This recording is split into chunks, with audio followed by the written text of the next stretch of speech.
right, I'll call this regular meeting to order. Good evening. This is Mayor Stewart. I'm Mayor Stewart, and and this is the regular meeting of the City Council. And I would like to state that all members are present. And do we do you next before the pledge? Okay, thank you. And Councilmember Shoresman, will you do the pledge?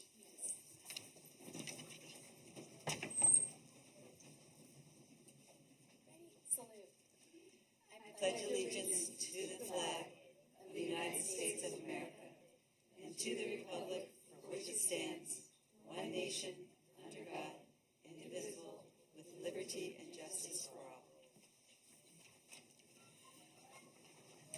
Doesn't she usually present before we go into everything? Doesn't she usually present before the session? Okay, thanks.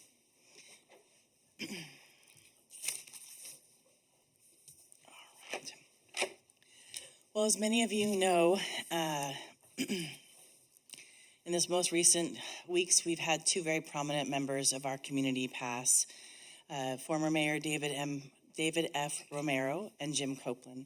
So I'd like to dedicate this meeting to them and in our memory.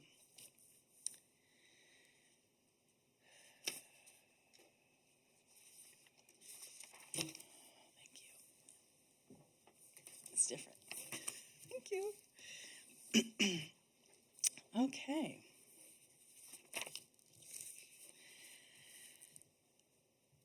Would the city attorney like to provide a report on the closed session? Thank you, Madam Mayor. The council had a robust closed session agenda this evening. Had two items of property acquisition related to acquisitions of conservation easements, one at the Chevron Tank Farm property and one at the Miosi La Cuesta Ranch property with APNs as noted on the agenda. Similarly, there was a real property negotiations matter regarding lease negotiations related to city parking spaces for use as EV charging stations. Also, the properties under consideration the APNs were listed on the agenda. On each of those three items, the council provided input on price and terms of payment related to the real property negotiations. And then there was a final matter of pending litigation related to a California Voting Rights Act demand received to the city back in 2019. And the council received a litigation update on that matter and provided direction to staff. For the public's benefit, there has been an extension on time to respond to that demand until December of this year. And there were no further reportable actions. Thank you. Oh, and just on the, EV charging station lease negotiation, I did want to, for the public's benefit, convey that there will be a competitive request for proposals released based upon the council's price and terms direction, and the any lease agreement reached as to those properties will be brought forward in open session. Thank you for the report. So next we get to do a presentation for the Laguna Middle School Community Service Awards. And there you are, Milo Vujovich-Labar, who will talk about the students from Laguna Middle School and receive the Mayor's Community Service Awards. Go ahead and press the button to make it, this one right here. There we go. Good evening. My name is Mila Vujovich-Labar. In addition to being a public school teacher in the San Luis Coastal Unified School District for 38 years, I have been active in the school community as a volunteer. It has brought me an immense amount of joy. My personal experience was the inspiration for initiating the Mayor's Award for Community Service at both San Luis Obispo High School and Laguna Middle School. These programs were started many years ago with the support of Mayor Alan Settle and the late Dave Romero. It is wonderful to have the continued support of you, Mayor Stewart, and the City Council members to see that this important award continues for our hardworking teens. On behalf of Laguna Middle School Principal John Calandro, Vice Principal Christina Stamford, and the certificated and clerical staff, I would first like to thank you, Mayor Stewart, for agreeing to come to our side awards night on Tuesday, May 31st, 2022 at 6 p.m. to honor 48 enthusiastic, caring souls. And I'm going to extend that invitation to any of the council members that may be free that evening as well, because you're rock stars and famous in my students' eyes. There, they will be presented with a certificate and a community service pin and have an opportunity to be personally photographed with you all. Due to ongoing COVID protocols, the students were not able to be here in person this evening. However, I have two stellar examples with me tonight. I have AJ Schuberg and, again, Peyton Shoresman that were able to attend. Hopefully, all the students will be back here in person next year in this esteemed council chambers. Thanks to technology, this speech will be embedded in our school newsletter for the honorees to hear. It was indeed a pleasure to have witnessed the metamorphosis of these dedicated teens who completed 30 hours or more of community service. Some of them completed over 100 hours. These volunteer hours were made possible by the nonprofits in our community that continue to welcome student volunteers and parents that entrusted their children to positive adult mentors in our community. Through volunteering, many of these young people have honed their interpersonal and organizational skills. In addition, they have improved their time management and critical thinking skills, which will serve them well in the future. Their volunteer hours also provided them with self-confidence and hands-on skills that they may not have had a chance to be exposed to in the classroom. The actions of these students are, in a sense, the very fibers of our strong, vital, and healthy, safe community. Most people are familiar with the words of our great president, John F. Kennedy, who stated the famous words, "Ask not what you can do, what your country can do for you, ask what you can do for your country." These middle school students have demonstrated that they understand that directive. The honorees for this year are Evan Alwine, Sama Alzari, Kyla Ashby, Henry Aron, Zayana Ayala, Stevie Bates, David Bayardo, Gianna Boscaro, Hayden Brandow, Kailani Brewer, Yoselin Cardenas, Bruce Chan, Quentin Kramer, Chloe Elliott, Brendan Forrester, Zoe Fuji, Jackson Gillette, Eve Greenwood, John Augustine Hernandez, Grayson Hickey, Gabe Jantos, Hadley Johnson, Georgia Keeling, Ruby Lata, Mason Lebed, Kai Lawanog, Leela Melton, Gus Moody, Ashbury Murgatroyd, Kalaya Oliveira, Kendall Peterson, Zoe Peters, Luca Peterson, Peyton Roberts, Sydney Rodriguez, Jasleen Rojas, Celine Schwarter Hepdeg, AJ Schuberg, who was here with me tonight, Timothy Sang, Peyton Shoresman, who was here with me this evening, Noah Spiring, Lydia Steckling, Himali Taylor, Graham Teague, Kendall Thompson, Gabriel Torres, Haley Sow, Liliana Van Kleck, and Elle Zimmer. In closing, anthropologist Margaret Mead once said, "Never doubt that a small group of thoughtful, committed people can change the world. Indeed, it's the only thing that has." Mayor Stewart and City Council members, thank you for allowing me to take the time to publicize the efforts of our wonderful teens. They are our future. Their integrity, determination, passion, and compassion should give everyone great hope and optimism. Thank you very much.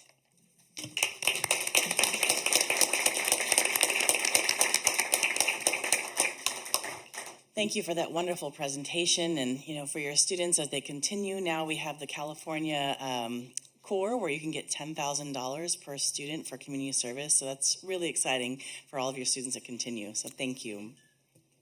Well, next I'd like to call Ron Kikuchi and Alan Eto to the podium. We'll be presenting a proclamation.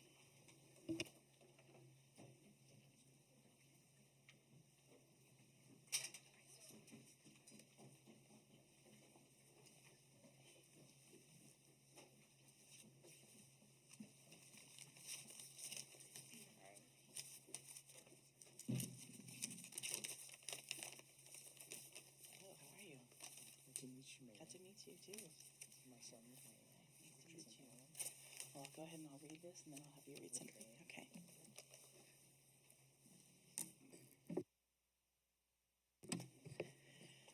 Okay, so whereas the Rotary Club of San Luis Obispo, in cooperation with San Luis Obispo County Farm Supply, Inc., and the community to honor those who made a difference, created Edo Park in 2002 to honor the extraordinary contributions of the Edo family to San Luis Obispo County.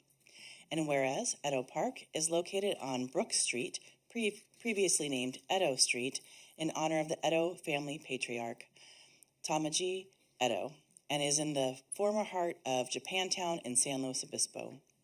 And whereas in 1902, 18-year-old Tamaji Edo emigrated from Japan to California, settling in San Luis Obispo in 1914, where he organized the San Luis Obispo Vegetable Growers Association, Edo Brothers Seed Company, and Pismo Pea Growers Association, helped to organize the Southern Central Japanese Agriculture Association, was involved in the cooperative farm industry of Southern California, created the Rio Grande Japanese Association, was a founder of the San Luis Obispo Buddhist Temple, was instrumental in establishing the first telephone lines to Los Osos, and was considered the leader of the Japanese community in San Luis Obispo.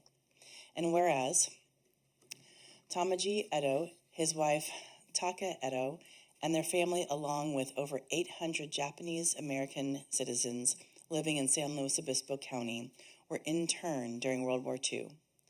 After the signing of Executive Order 9066 by President Roosevelt in 1942, at which time Edo Street was renamed Brook Street by a vote of the San Luis Obispo City Council.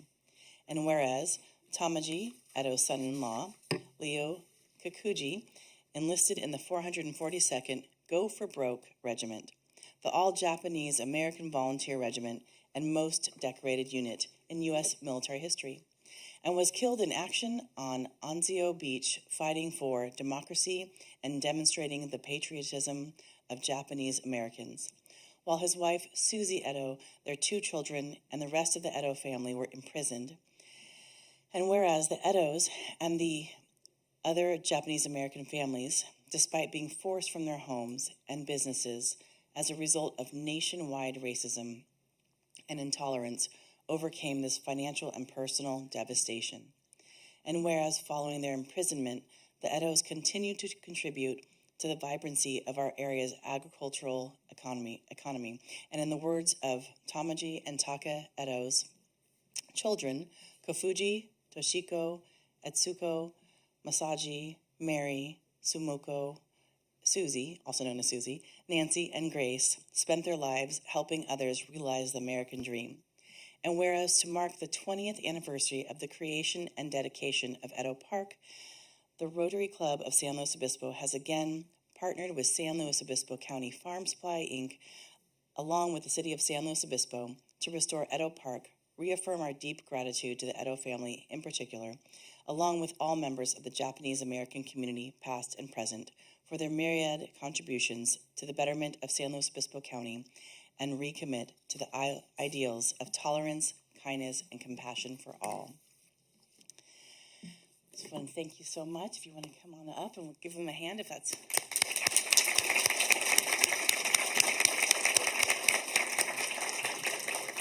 That's quite a life story, and I'm so thankful that you're here to just be remembered and share your entire family. So if you would like to say a few words. Yes, please. I know your time is very precious, Cheryl. It is. I'm going to give this to you. This is my cousin, Alan Eto. You probably know his father, Masaji, in the Rotary Club. Many of you do, probably. And Masaji was the first son, was the only son out of 8 children. It's pretty hard when you have a farm and have 7 women and only 1 man. But he did a very good job raising his family, and they're all very successful and all part of the San Luis Obispo city here. They've moved away, but we've always come back here because this is our town. This is where they're raised. Let me just say very quickly here, I'm not a real speaker. I'm a professional, but not in this type of thing. But First of all, I'd like to say good afternoon or good evening to the mayor, Erica, and all the lovely council members. They're all beautiful members, and I'm glad I came here to witness all this too. I don't see any men up there, part of this unit, but you've come a long ways, and I'm so happy for you. My name is Ron Kikuchi. I'm the first grandson of Tameji and Take Eto, who came here, as she mentioned, at the age of 18 years old from Japan. And had three brothers who maybe you probably know some of the other two. They had three brothers, and he came here and started one farm in Oso Flaco and gave that farm to his brother, Mr. Taku. Maybe you know some of Mr. Taku, his elder brother. And then he came, and then that second brother came over, and he gave that farm to in Morro Bay. Maybe you know the Nagano, Pat Nagano, and his three brothers. And he gave that farm to them, and they raised artichokes and so forth. And then the last farm, he came to and settled in Los Osos, your dad, and he kept that farm for himself and did very well, and we're very proud of it. That was Masaji Ato, and my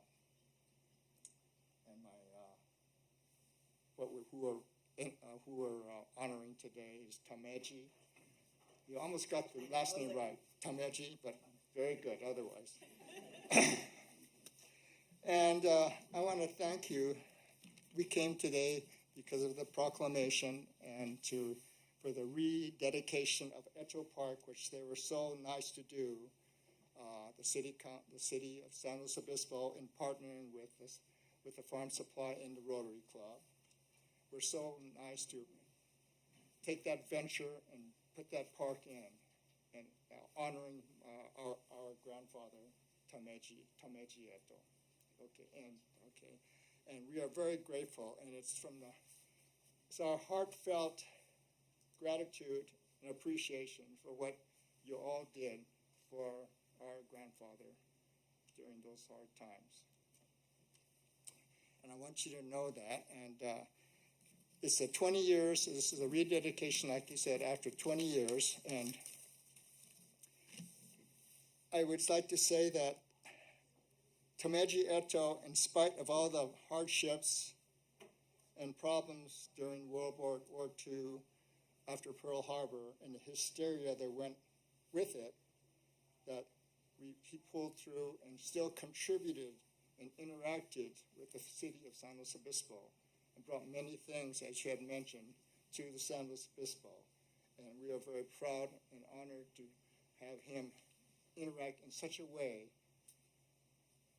to establish himself in this community and be able to work with the city in many, many, many, many ways for the betterment of the city and for them and for us Japanese Americans. Okay, and it's very nice that you had mentioned my father was a member of the 442. I don't know if you remember that, but for all Japanese American boys that volunteered while we were in camp, in prison, out of the 10 camps across the United States, away from the West Coast. And my mother raised my brother and I after my father was killed in, as you mentioned, Anzio Beach, okay? And along with the 100th Battalion out of all American boys from Hawaii. So those two groups fought in Germany and Italy up there, and that's where he was killed. But to make a long story short, would you like to continue? But I just want to say thank you so much for everything you've done, and perhaps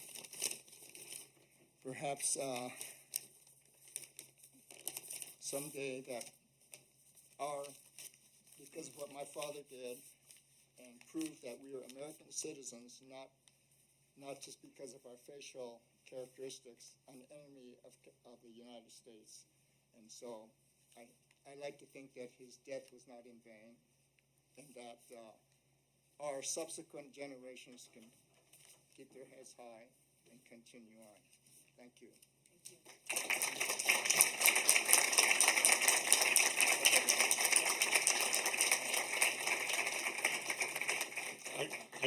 I would like to just mention one thing. Thank you, Madam Mayor, and thank you, Council. But park is in the Eto name. However, it should be a heritage park because it's an immigrant story, and that's what you let us display, and we're most grateful for that. Thank you.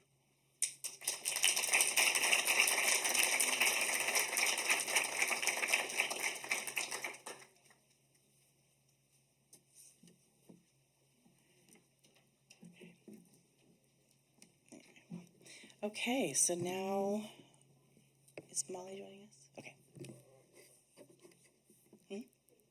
David Smith. Oh, okay. Hi, David. We'll be presenting to you for the California Tourism Month. Thank you. All right, here we go with the whereases again. Whereas tourism plays a critical role in the city of San Luis Obispo and the state of California's economic prosperity. And whereas the COVID-19 pandemic devastated every sector of the travel industry with staggering economic impacts affecting every California community, including San Luis Obispo. And whereas California lost $79.8 billion in visitor spending in 2020, a 55% decline from the previous year. And whereas in 2020, San Luis Obispo experienced a 40% decline in transient occupancy tax revenues and a 21% dip in occupancy rates. And whereas nearly 1 million Californians working in hospitality lost their jobs in the first month of the pandemic, and the employment sector remains by far the hardest hit in California. Whereas the statewide tourism began its recovery in 2021, but remains far short of the pre-pandemic levels. And whereas the economic impact from tourism remains vital to our community recovery. And whereas San Luis Obispo's tourism tax revenue has increased 69% since 2020, including a record-breaking $1.2 million just in July 2021.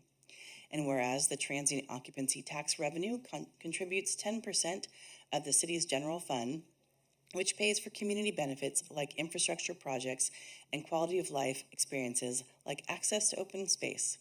And whereas the travel industry cannot fully recover without the full return of leisure and business travel, meetings and events by both domestic and international visitors. And whereas the California legislature in 2016 declared every May as California Tourism Month to celebrate the positive economic impact of the tourism in California.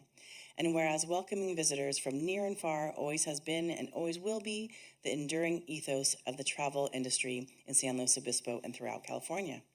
Now, therefore, I, Erica A. Stewart, Mayor of the City of San Luis Obispo, on behalf of the entire City Council, here proclaim the month of May 2022 as California Tourism Month in San Luis Obispo and urge our citizens to join me in recognizing the critical role this industry plays in our community and our state.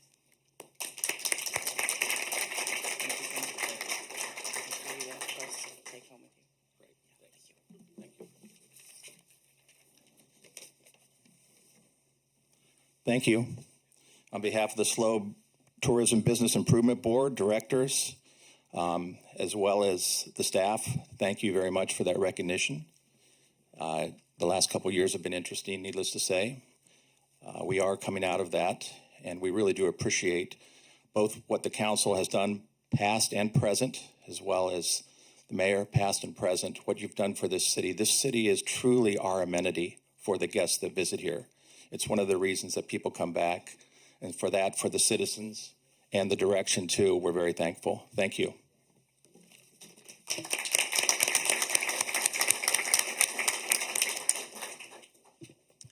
Thank you, David. Okay. Mayor Stewart, do you mind if I just say a few words? Yes.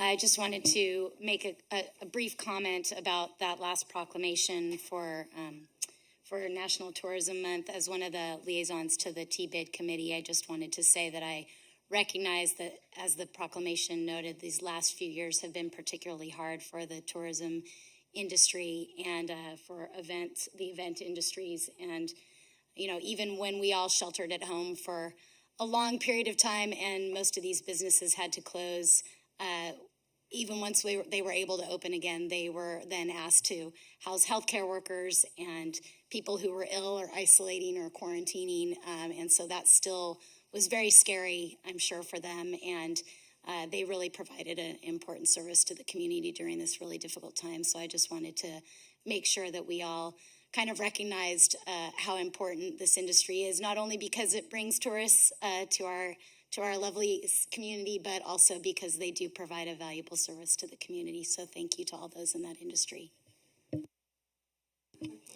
Thank you. Very well said. As I watched many students and staff members and healthcare workers, it was amazing as far as how much people came together. So thank you. Well, now Utilities Director Aaron Floyd will be introducing the Utilities Department's new and promoted staff. I'll give them just a second so they can approach. Good evening, Mayor and Council members. I'm Aaron Floyd, your Utilities Director. I'm honored to have the privilege to introduce some of our recently hired utilities managers this evening. As you're aware, the city, like many employers recently, have experienced a significant amount of recruitment, especially over the past several months. In utilities, we have actually hired 7 new managers. This is just the managers since about fall of last year.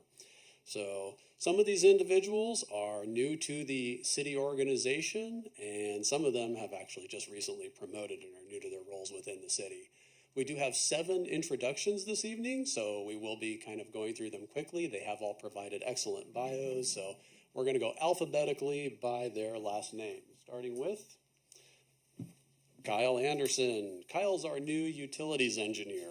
Kyle grew up in Truckee, California before moving to San Luis Obispo to attend Cal Poly in 2003. Kyle graduated from Cal Poly in 2008 and then went to the University of Colorado at Boulder, where he received an MS in civil engineering with an emphasis in water resources. Kyle's been back on the Central Coast since 2011 and has worked as a consultant prior to joining the city. In his free time, Kyle enjoys spending time with his wife and 2 kids, ages 5 and 7, mountain biking, running, hiking, climbing, golfing, cross-country, and downhill skiing, or pretty much any other outdoor activity. Next, we have Ryan Beach. Ryan is our wastewater collection system supervisor. Ryan was born and raised in San Luis Obispo County and resides in North County with his wife and 2 children. After working several years for Fluid Resource Management as a maintenance mechanic, he was hired with the city as a wastewater collection system operator in 2016.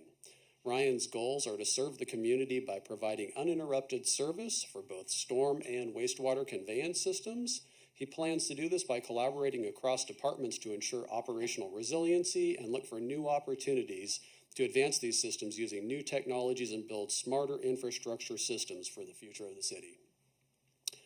Greg Cleary. Greg Cleary has 7 years of public sector work experience. Greg is our senior administrative analyst. Greg completed his Master's of Public Administration at the University of Colorado, Denver, and has worked in various capacities in the areas of policy and program analysis, local government administration, municipal services and finance, land use and planning, and has also worked on the consulting side. Greg is very excited to be working in a city where his personal and professional goals align with the organization. In his free time, Greg is out taking full advantage of the recreation San Luis has to offer, biking, surfing, and trying to golf. Chris Lehmann. Chris Lehmann is our new Deputy Director of Wastewater, so following David Hicks's retirement, as you recall. So prior to joining the city, Chris spent 6 years serving in the U.S. Navy as a radar electrician. In 2010, Chris started at the Water Resource Recovery Facility, or the WRF, as an operator in training. After being hired as a full-time operator in 2011, Chris was promoted to the position of Wharf Supervisor in 2018 and Deputy Director towards the end of 2021. Chris has a bachelor's degree in Operations Management and Analysis and a Grade 5 wastewater treatment plant operator's license. His vision for the next 5 years centers around improving various economic, environmental, and social elements of the community through regional collaboration and planning with an emphasis on line-level staff and stakeholder involvement. Patrick Mcgraw. Patrick joined the Utilities Department about 4.5 years ago when the wharf project was nearing 60% of design completion. He has recently stepped into the role that allows him to guide the wharf and its team of dedicated professionals, as Patrick is our new water resource recovery facility. So following Chris's promotion, Patrick stepped into that place. Patrick's able to guide the team of dedicated professionals at the wharf through the complexities of construction while maintaining regulatory compliance. Patrick's a dedicated public servant and lifelong San Luis Obispo resident. Patrick looks forward to serving his community long into the future. Next up, we have Shauna Scott. Shauna is Shauna, as many of you will notice Shauna, and she looks very familiar to many of you, I'm sure, as Shauna's been with the city for some time. Shauna is our Utilities Special Projects Manager. Shauna is also a Cal Poly graduate who worked for a local planning and environmental consulting firm for 15 years prior to joining the city in August of 2016. She served as an associate and a senior planner in the Community Development Department for 5.5 years before joining the Utilities Department in February of this year as a Special Projects Manager. She's excited to continue her service to the city in this dynamic role, particularly as climate change, state housing law, increased population, drought, and evolving state and federal regulations continue to create new challenges and opportunities to improve, expand, upgrade, and maintain our city's infrastructure and provide our essential services. And last, we have Shane Whittington, who is our new Utilities Administrative Analyst. Shane has 3 years in public service, focusing mostly on performance management. He enjoys applying business technologies to processes. Shane has an educational background in political science and hopes to help public agencies make effective use of business technologies. His professional interests, which in his own words make him giddy, include data-informed decision-making and process improvement. And we have seen Shane put the hours in to do that.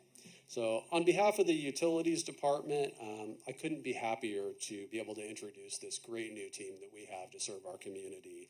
We have the right people in the right positions at the right moment in time to really make a difference. So thank you for the opportunity to introduce our team to you this evening.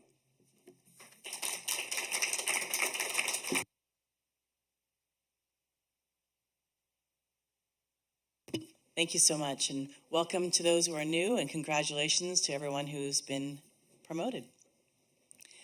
Well, next we have the City Manager report. City Manager Derek Johnson, will you present the report? Great. With that, thank you, Madam Mayor and members of the council. We got a brief report tonight. I just wanted to update the council. Last night we had our second of our 6-part series in our community academy. Here's a photo from this past weekend and the participants that took advantage of an opportunity to go on a hike with our rangers and with Hans, who is leading the effort. We've had some really good sessions and great participation. I think it's been a really exciting opportunity for the community to learn more about their city and what happens to make our community work. We saw some of that tonight with the fine people that are supporting the Utilities Department. Last night we covered everything from sustainability to natural resources, economic development, IT, and so they're a very engaged group, and so look forward to having more of the council members come because they really love hearing your stories about your experience in running for office. Moving to the next slide, I want to share with the council that we did complete a project over at Sinsheimer Park with the improvements for access, ADA access for the tennis courts. We had some dilapidated pathways, and we've restored those pathways and also expanded some bike parking facilities out there for those that are playing tennis. And so these are part of some incremental efforts and investments that we've been making in Sinsheimer Park. It included, renovation of the park playground a few years ago, investments in the parking lot, And then in future capital improvement programs will have eventual replacement of restrooms and other facilities related to the baseball field. Moving down to the next slide, I want to share with the council that last week the Cultural Heritage Committee did review and provided a recommendation to the Community Development Director for advancing the Mission Plaza concept plan, the two pieces, the restroom and the cafe. And so the commission supported the city's proposal and found it consistent with the guidelines. We're pretty excited about this. It's moving forward now with design development, and it'll be returning to the council at some point in the future when we go out to bid. So we're just refining some of those details. I'll actually be meeting with the museum staff tomorrow to go over some of the details to make sure that we're trying to work out some of the competing interests between preserving some of the trees and then encroaching in some of the sculpture space. But really excited about these improvements moving forward. Moving to the next slide, I just want to thank Chief Scott and the rest of the team that made the journey this last weekend up to Sacramento to enroll Detective Benedetti in the California Peace Officers Memorial Monument. We had a strong contingent of SLO PD that made the trip up there on Thursday at the Pismo Pier. There'll be another opportunity to be a regional opportunity to show your support for those fallen officers. I believe it's 10 o'clock at the Pismo Pier. And then the mayor and Chief Scott and myself will be making the journey back to Washington, D.C. Late next week to enroll Detective Benedetti in the National Monument. So thank you to all our PD friends for all the work in supporting the family of Detective Benedetti and making sure that we honor him. And speaking of honoring him, we have a candlelight vigil in memory of Detective Benedetti next Tuesday, May the 10th at 8:15 in Mission Plaza. And so candles will be provided, and so the community is invited to that event. Moving to the next slide. We wanted just to remind the community that there are lots of ways for people to serve your community, and so we have a variety of different advisory body vacancies right now.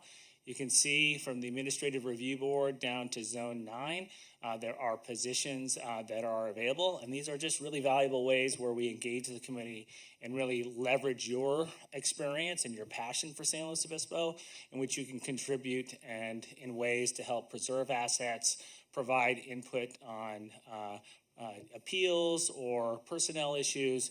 And so our various different 17 committees and commissions really offer that opportunity for you to support San Luis Obispo. Want to just also share with the council, we are moving forward with the supplemental budget, which is the second part of the financial plan. So the council makes appropriations for the first year and then adopts essentially a conceptual budget. And then we come back for the official appropriations, and we're scheduled to come back, I believe, on June 7th. And we just wanted to share with the community and with the council, we're planning on releasing that proposed supplemental budget on May the 24th. The good news is that it is a balanced budget. I would say that when we came to the council on February 15th and we presented the mid-year report, of course, there's been a lot of volatility since then. We've seen further strains on the supply side.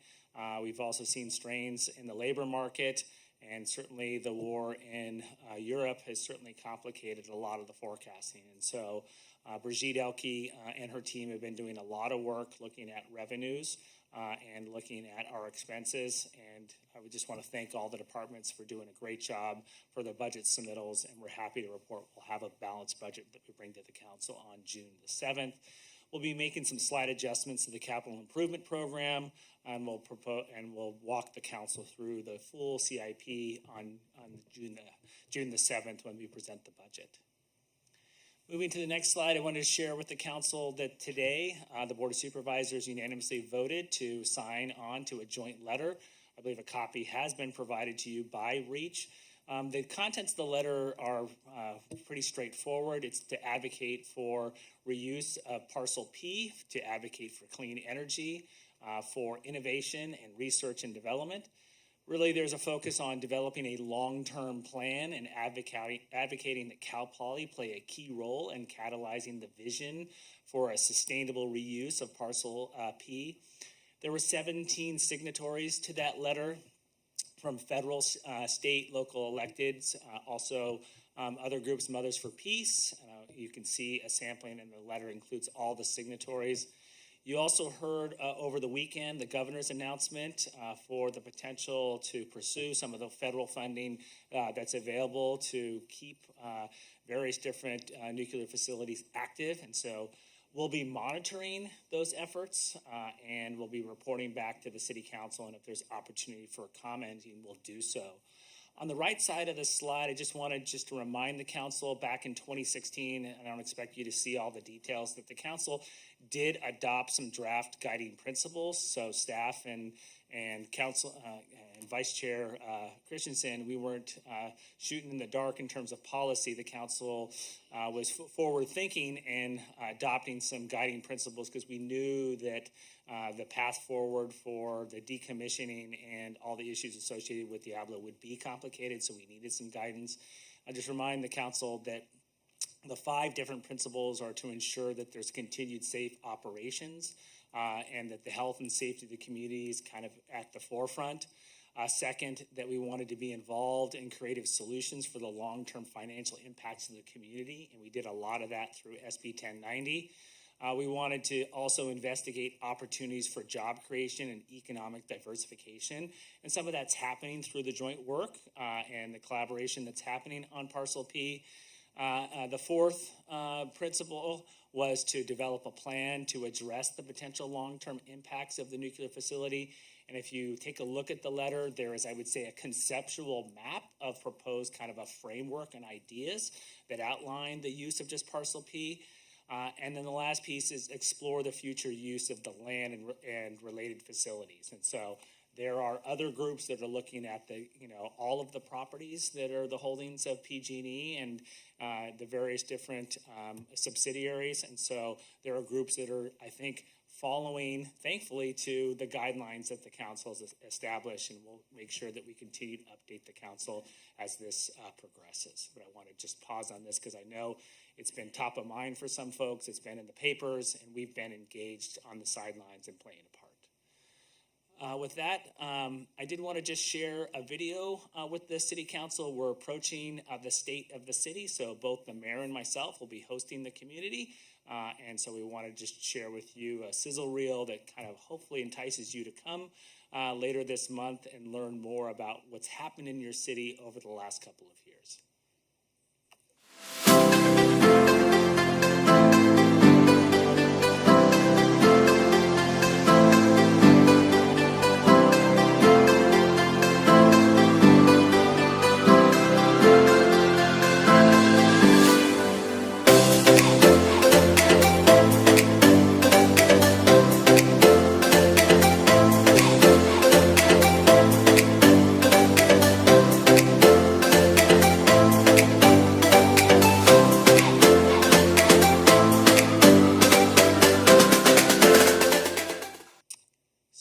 To see many of you on the 25th. An opportunity for the community to come learn about programs, projects, our budgets, and kind of the path ahead. So wanted to invite the community, and then for city employees, we'll be making the rounds to the courtyard, to different public safety facilities, and providing that presentation. Really excited to kind of restore this tradition that kind of was put on hold during COVID. So with that, Madam Mayor, I'm happy to answer any questions. Thank you so much. That was very sizzly. I feel like I'm on a Saturday Night Live skit. Any questions from my colleagues? I thought I did press it. If you could repeat one more time the date. It sizzled so quickly past me, the date and time. May the 25th from 6 to 7 here in council chambers. Thank you. And very exciting about thank you for My apologies, in the community room. Sorry, we moved it. Yes, thank you, City Attorney. Yeah, in the library across the street. Thank you, and thank you for highlighting again the advisory body vacancies. And we have great opportunities for people to get involved, and these are one of those ways. So All right, with no further questions, this is the time where we have public comment for items not on the agenda. I see we have some people in the back that may be part of that process. I want to remind people that these beautiful yellow cards are how you get to have your chance at the podium. So if you have not signed one of these and would like to speak, please do. So, Consent agenda. oh yeah, and not on the consent agenda, sorry. Not on the agenda in any way. I mean, some folks might be here to speak. Yeah. Two different sections. As I was saying, these are not on the agenda comments. So if you have a comment on the agenda, whether it's the consent agenda or the public hearings and business items, you'll go ahead and wait on those moments. So we'll go ahead and start with Fred Starbuck, and next will be Jeffrey Specht. So when I call your name, if you want to go ahead and come to the podium and then kind of be behind the next person. And so we've got Fred Starbuck first. Jeffrey, you're next. It's Fred first. Oh, sorry. That's okay, thank you. Hello, my name is Fred Starbuck. I've been a resident here in San Luis, owned a house for 10 years now. Live over by the Madonna Road, close to that new development behind the post office. And first of all, thank you folks for doing this wonderful, this hard job. I don't know why anyone would volunteer to do this, but thank you, because we have a lot of things. And my issues seem small compared to everything else here today. But anyway, with that new development behind the post office, and I'm finding out that the Prado and Highway 101 interchange is way off in the future, pushed out to 2025, if even that. And there's no even a consensus on a plan for that. But that development is so dense. We walk by it every day, my wife and I. And it's going to be how can it not be a huge traffic issue for the whole county, really? Look how many people come to Costco to shop. And so whatever you guys could do to push that forward, I think would be a wonderful thing. So that's my 2 cents on that. The other things, I spoke with Wyatt Hicks and Luke Schwartz on bike paths and things over there. And I'm all for bikes. I love bikes. I bike myself, and I also walk. But there's been a combining of bike paths and with sidewalks, and when we walk around there, we constantly are looking over our shoulders so we don't get clipped by a bike. I realize in the effort to try to get bikes more, useful lanes and stuff, you have to do a lot of things, that you wouldn't normally want to do, but it's difficult and I think dangerous. So I would urge anything moving forward to try to separate those as much as possible, because we are always getting whizzed by bikes, and someone's going to get clipped one day, I'm afraid. And beyond that, I'm all for keeping Diablo open. It's a great place, very safe culture out there, safe activities. We need the electricity. We're going for more electric cars, more electric everything. We need it. And so that's it for me. Thank you so much. Thank you so much. We have Jeffrey Specht next, and then after that will be Mary Jane Jodry. Good evening. My name is Jeffrey Specht, lifetime resident, San Luis Obispo. I'd like to thank Madam Mayor Stewart for early last month meeting with me to discuss an incredibly important issue. And that is our parking garages here in San Luis Obispo downtown. And what we discussed at this meeting was there have been 3 people that have fallen to their death in the last 4 years from these buildings. And nothing has been done to retrofit these buildings. These big windows wide open, a child could crawl over the edge and fall and get injured. And what we had discussed was possibly having Cal Poly come up with a design, a joint effort for our community, and having a grid that air could go through, you could see through but impossible to actually get through, whether you tried to or not.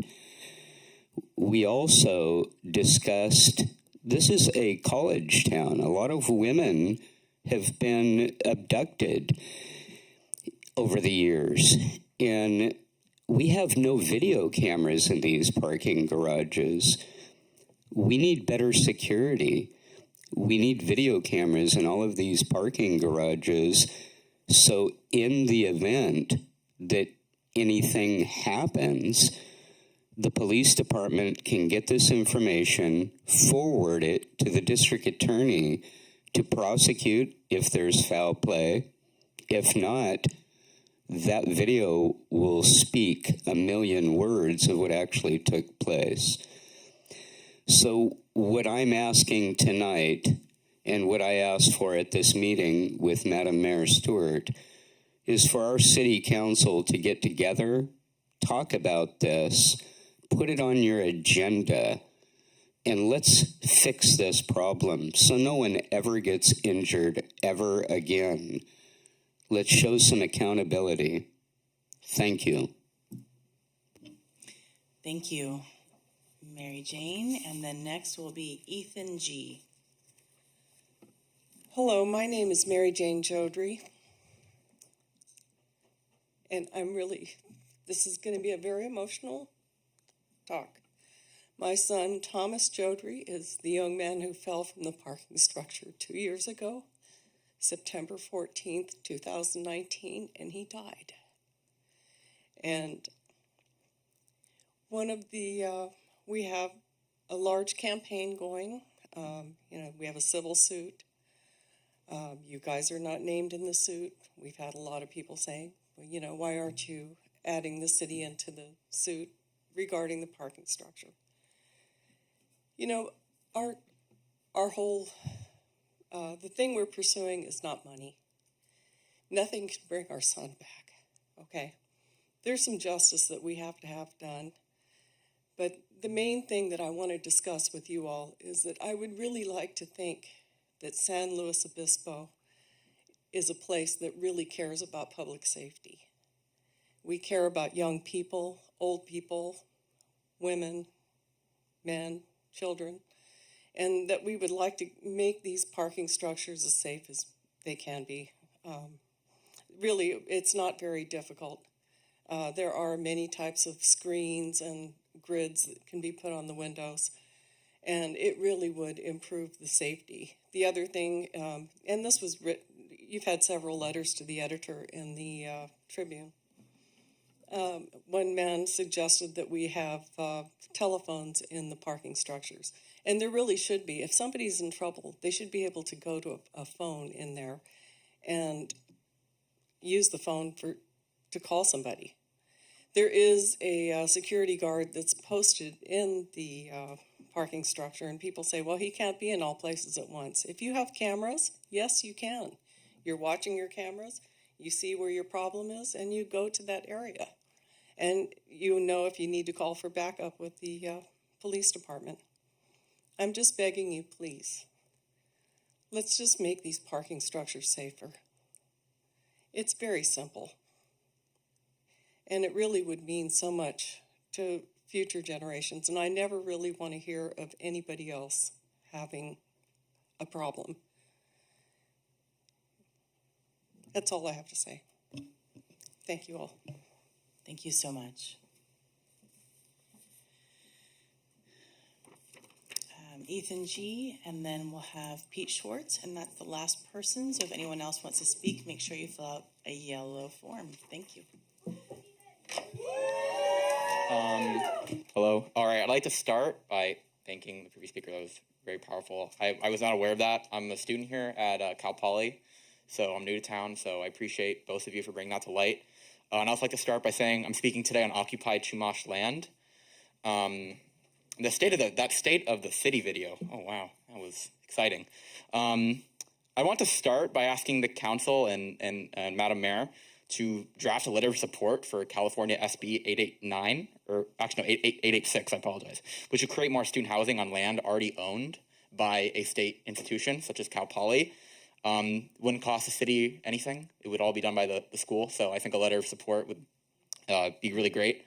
Something I also am unsure if the city has any jurisdiction on, but getting more restaurants on EBT. I am myself an EBT card holder, and the only 2 restaurants that I can go and use my EBT card at are McDonald's and the IHOP on Madonna. So not very healthy, not very filling. I think working like something similar to the farmers market where you have local restaurants that are owned by people who live in the city, the money would stay in the city, would circulate within the local economy. I think that would be really great and, better than McDonald's and IHOP. The council can use far less paper. I don't understand why it's like the archaic model of having paper agendas and yellow paper cards. It's the 21st century. We can have QR codes. I think everyone here has a smartphone, or if not, still have them available. But having QR codes, stuff like that, we don't need to be using paper, this kind of stuff still. And then on to the main reason I'm speaking here today. I was told that Krista from Slow Yimby was in contact with a council member via email about pulling item 6E of the consent agenda to public hearing. So we'll have consent agenda items separately, so if you want to talk about that at that time, we can.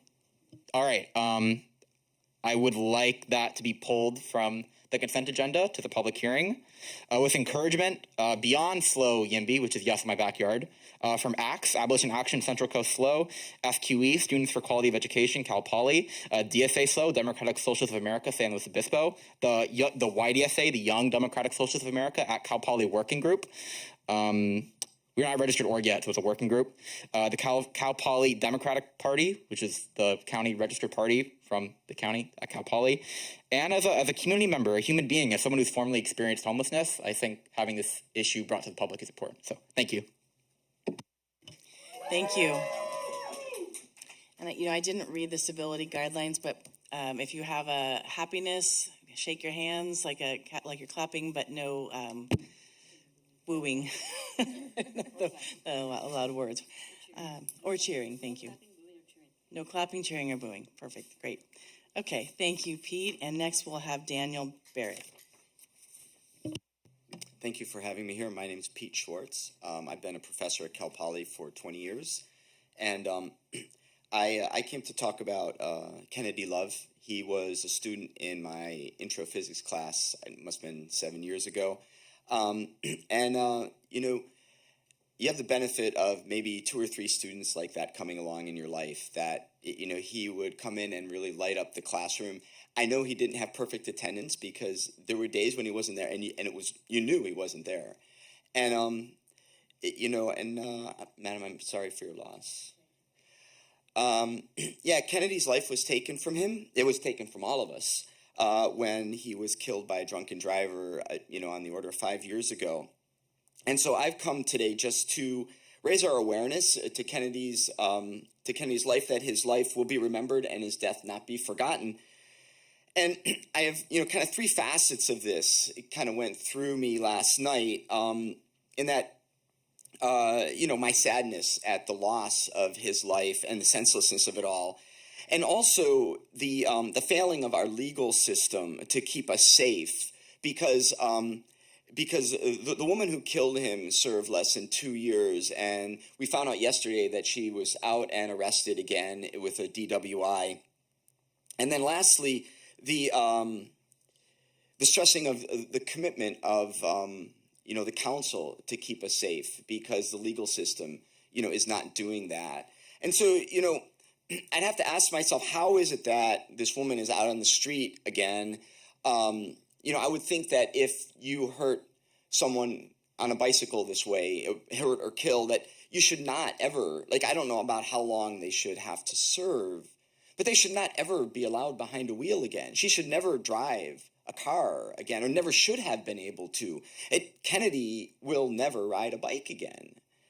And so, I wonder if Dan Dow's family commuted by bike, if the situation would be different in the way these laws are enforced. But maybe pragmatically, we have to accept the reality of the situation is our legal system doesn't keep me safe on a bike, or, the people I love on a bicycle in the street.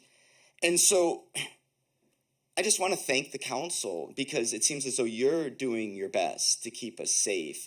It's a very cost-intensive way to have to design your streets for drunken drivers to protect people from people who don't stay in the street. Just to shorten it, yay rah, you're making a lot of headway. I know it's a lot of work to make bikeways that are safe, that cannot be hit from cars. And I think was that 3 minutes already? And we're leading the way here, even though we're trailing behind our European allies. Okay, so thank you very much, Yera. Keep going. Thank you so much. The next person I have is actually, I'm going to put you on hold, Daniel, because you're for the consent agenda item. Do we have any other speaker cards? Okay, thank you. Wow, this is a full public comment. And first, I just want to say I'm so sorry for your loss. I have two boys, and 23 and 18, and I cannot imagine. And so thank you for sharing your story.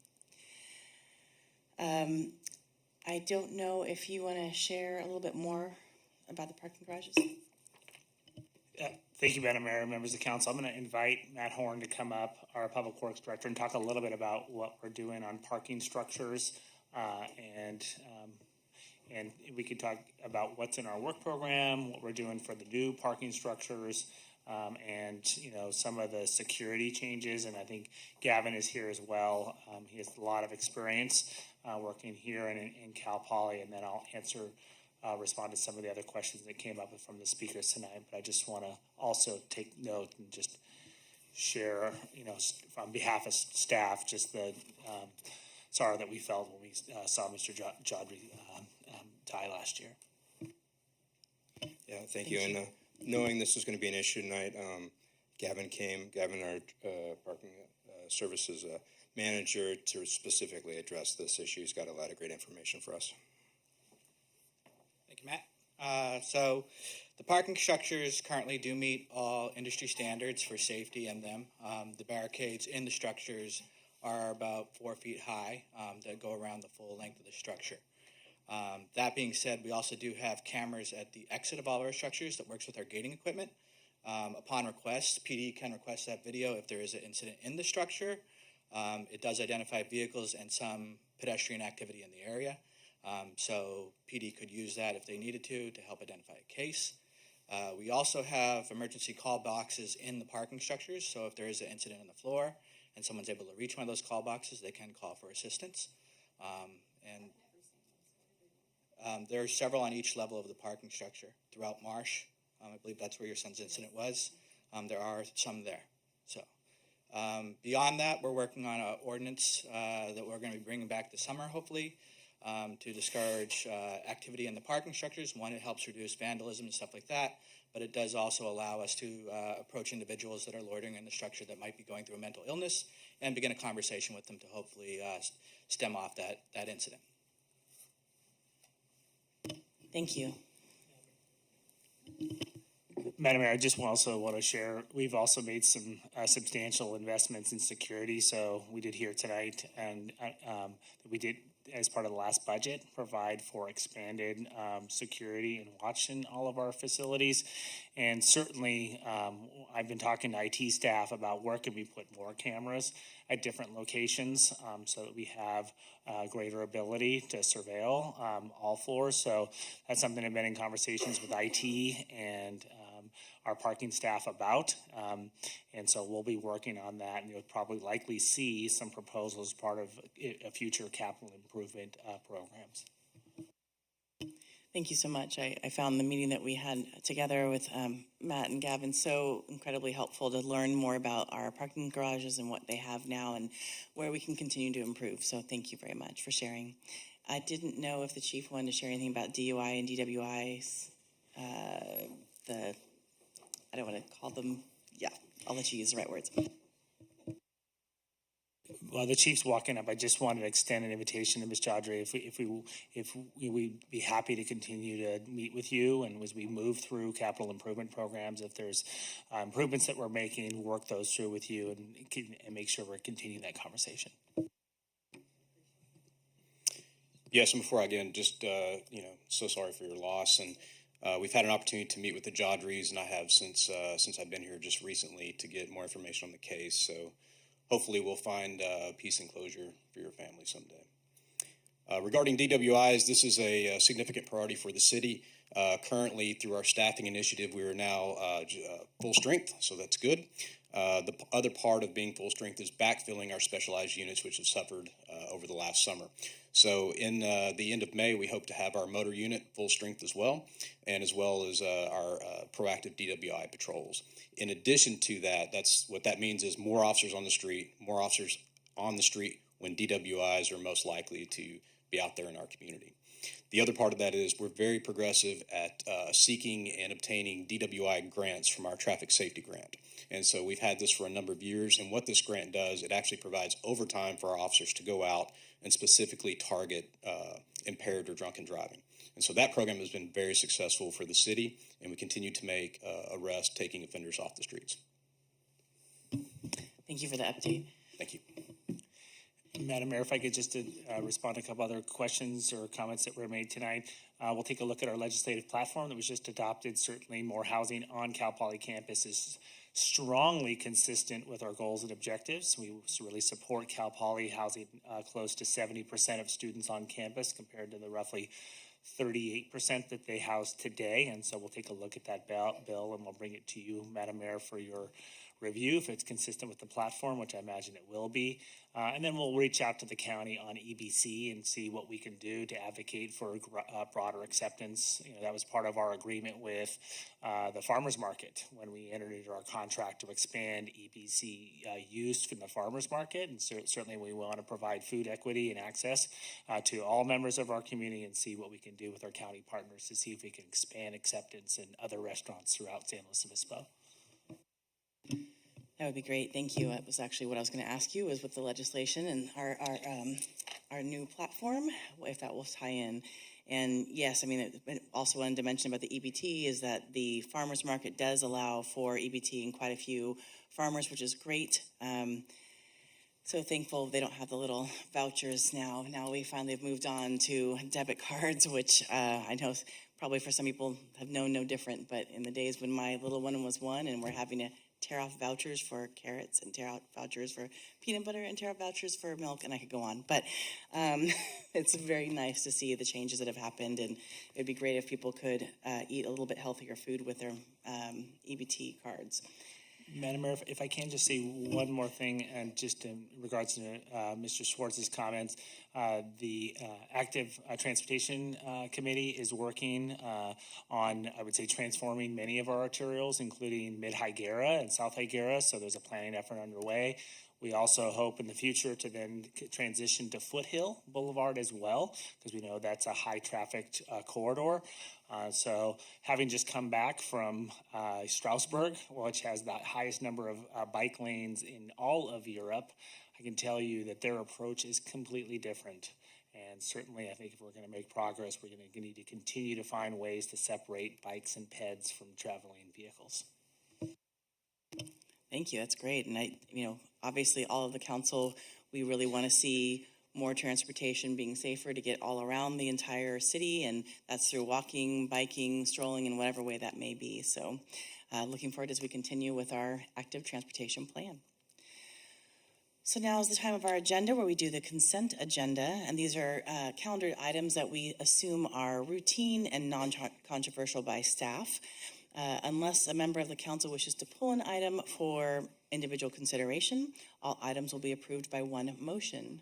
Are there any items like to be pulled? Council Member Pease.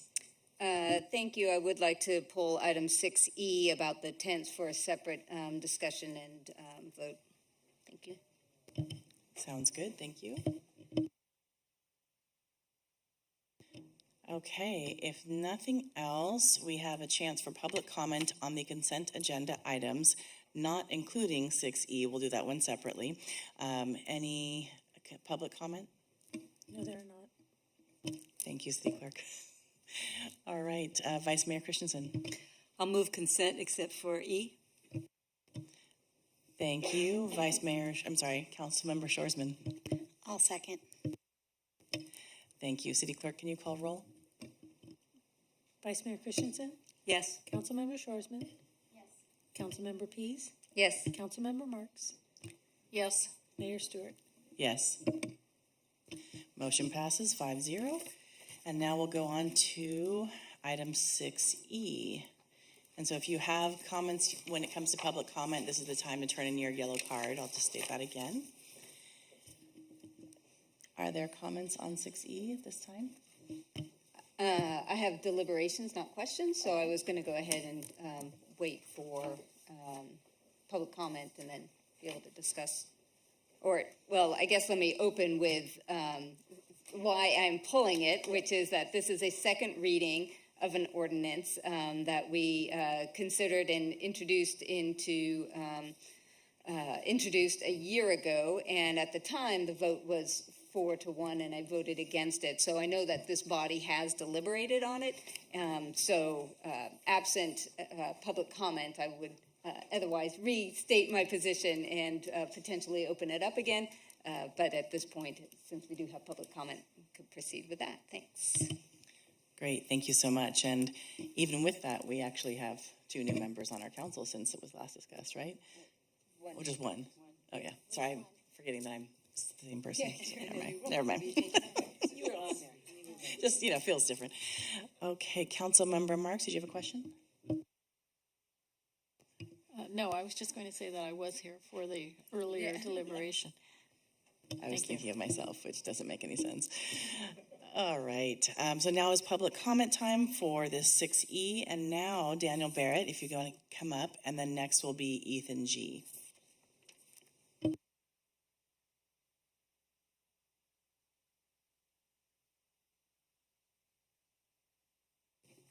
Thank you for hearing me. I've come to speak against the adoption of 1696, which would explicitly ban, to quote, tents and similar structures, unquote, from public parks.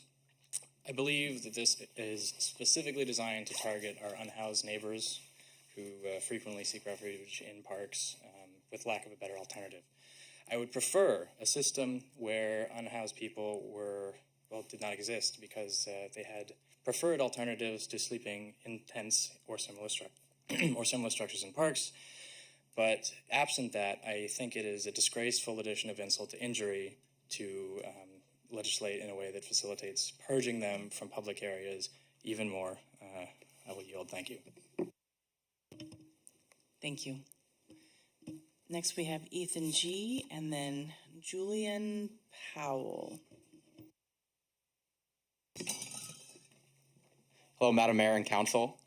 I am someone who has experienced homelessness. I am a home product of the 2008 recession. I think I'm a pretty common story. My parents' marriage was already pretty rocky before, and money is the #1 cause of divorce in this country. And back then, I'm pretty sure it still is today.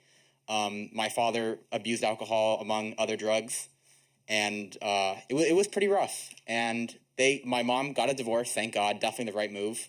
But we were poor already, and then we lost our home. Our home was foreclosed upon in the 2008 recession, so my dad didn't have anywhere to go, so he just squatted in my childhood home for about 3 years. I don't know what the enforcement was. I'm from Los Angeles, so I don't know what the enforcement was like. There probably was a lot of foreclosures during that time, so he just squatted there for like 3 years.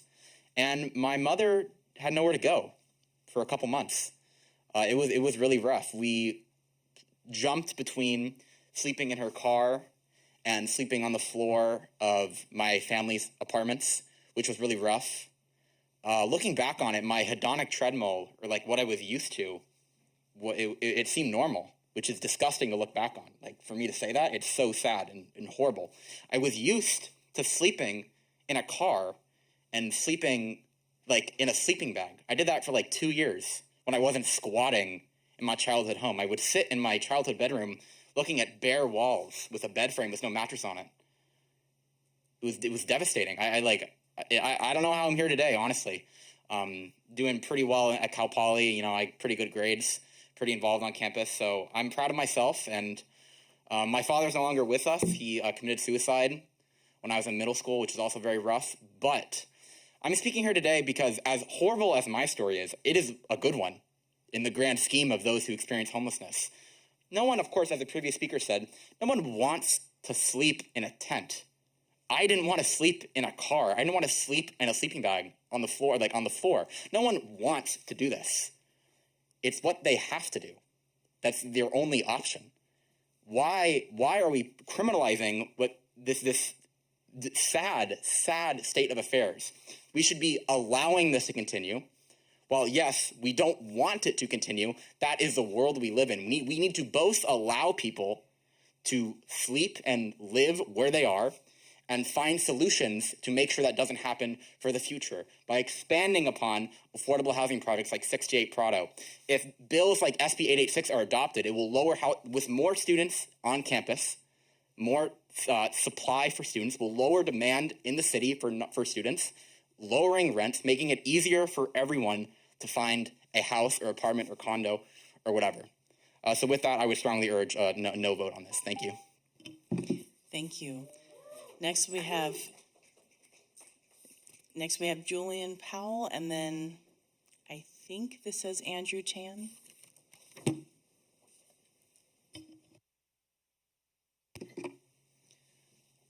Hi there. I'm not going to say anything Ethan said half as well as Ethan said it. So I really hope we think on Ethan's words. I want to talk about what the consent agenda sort of means, because I think if we look around this room,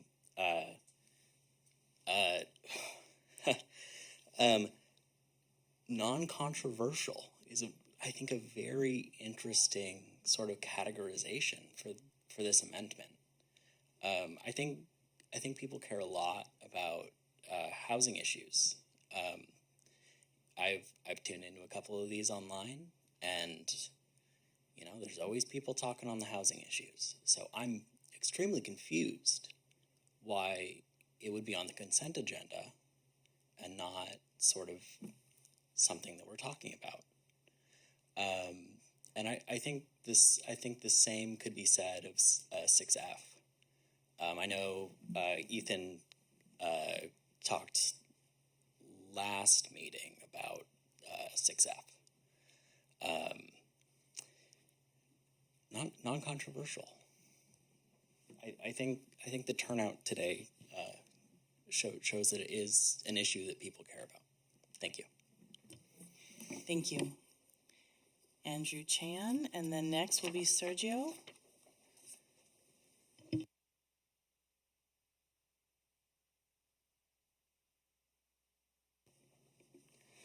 Hi, so yeah, I'm Andrew Chan. Sorry, my handwriting was a little bad on the slip. Yeah, I'm just here to show support for the people who are here speaking out against this item, 6E. And, I mean, we know how it kind of goes. It's on the consent because you feel that there is a consensus, and you've kind of, made up your minds about what this item means. And, clearly we don't consent. We're all out here. We have jobs. We have school. But we're here on behalf of people who need our support and people who can't be out here to speak out for themselves. And you're here because this is your job, but we're here because we care. And this is an issue of life or death for these people who are our neighbors.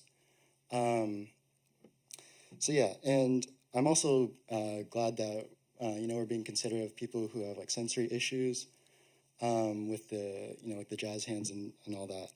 But I just want to point out that homelessness is also a disability justice issue. And I hope we can extend that kind of consideration to our neighbors who are unhoused in these parks. These sweeps don't get rid of homelessness. They just hurt the people who are the most vulnerable in our communities. And I think those are the people who we should be doing the most to protect, as a city. So yeah, thank you. Thank you. And no problem on your handwriting. Just wanted to get your name right. Sergio, and then next we will have Brandon Messerly. Hi, everybody. My name is Sergio, and I believe that this law directly targets homeless people, and this is an effort to hide the problems that are going on. other laws should be implemented in order to get rid of the situations that these people are in. Nobody is there by choice, and I believe that this is just making their lives even harder. When this is your last resort and it's being, I guess, banned, that could lead to a lot of dangerous things, like a lot of confrontation with police that's unnecessary, just because of the enforcement of this law. And I strongly encourage you guys to vote no. Thank you. Thank you. And last we have Brandon. After Brandon, do we have any more, City Clerk?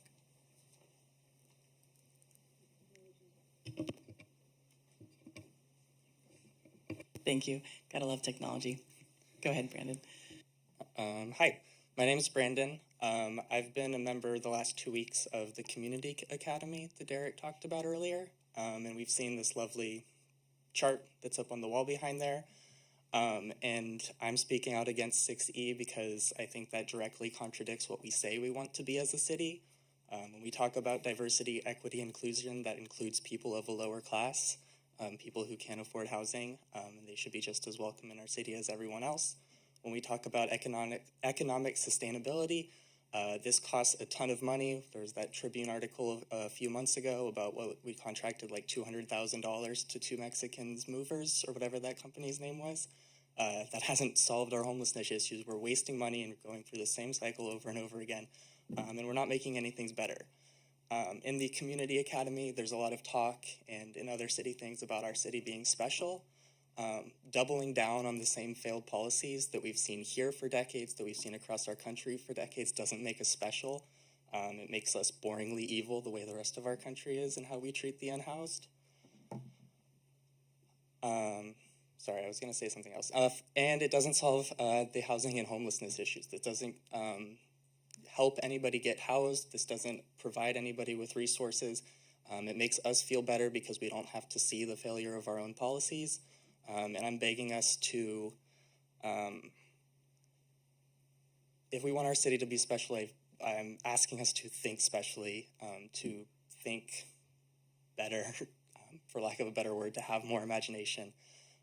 Because this is cruel and it's unnecessary, and doing something just for the sake of saying that we did something doesn't actually solve any of the problems that we're looking at. Finally, I've heard comments from this council in the past when we've spoken on things like this, primarily on Zoom, about a kind of like script-like nature of our comments, or that we're not, needing to be listened to. I'm a 7th grade science teacher. I have 150 pages or 150 papers that I need to be grading for progress reports on Friday. I'm on the Community Academy. I'm part of the Resiliency Slows Roundtable. I'm not, just some dumb person who's riled up about this. I care deeply about these people, and I wish that you would as well. Thanks. Thank you. And next we have Sarah DePriest, and that will be the last of the public comment.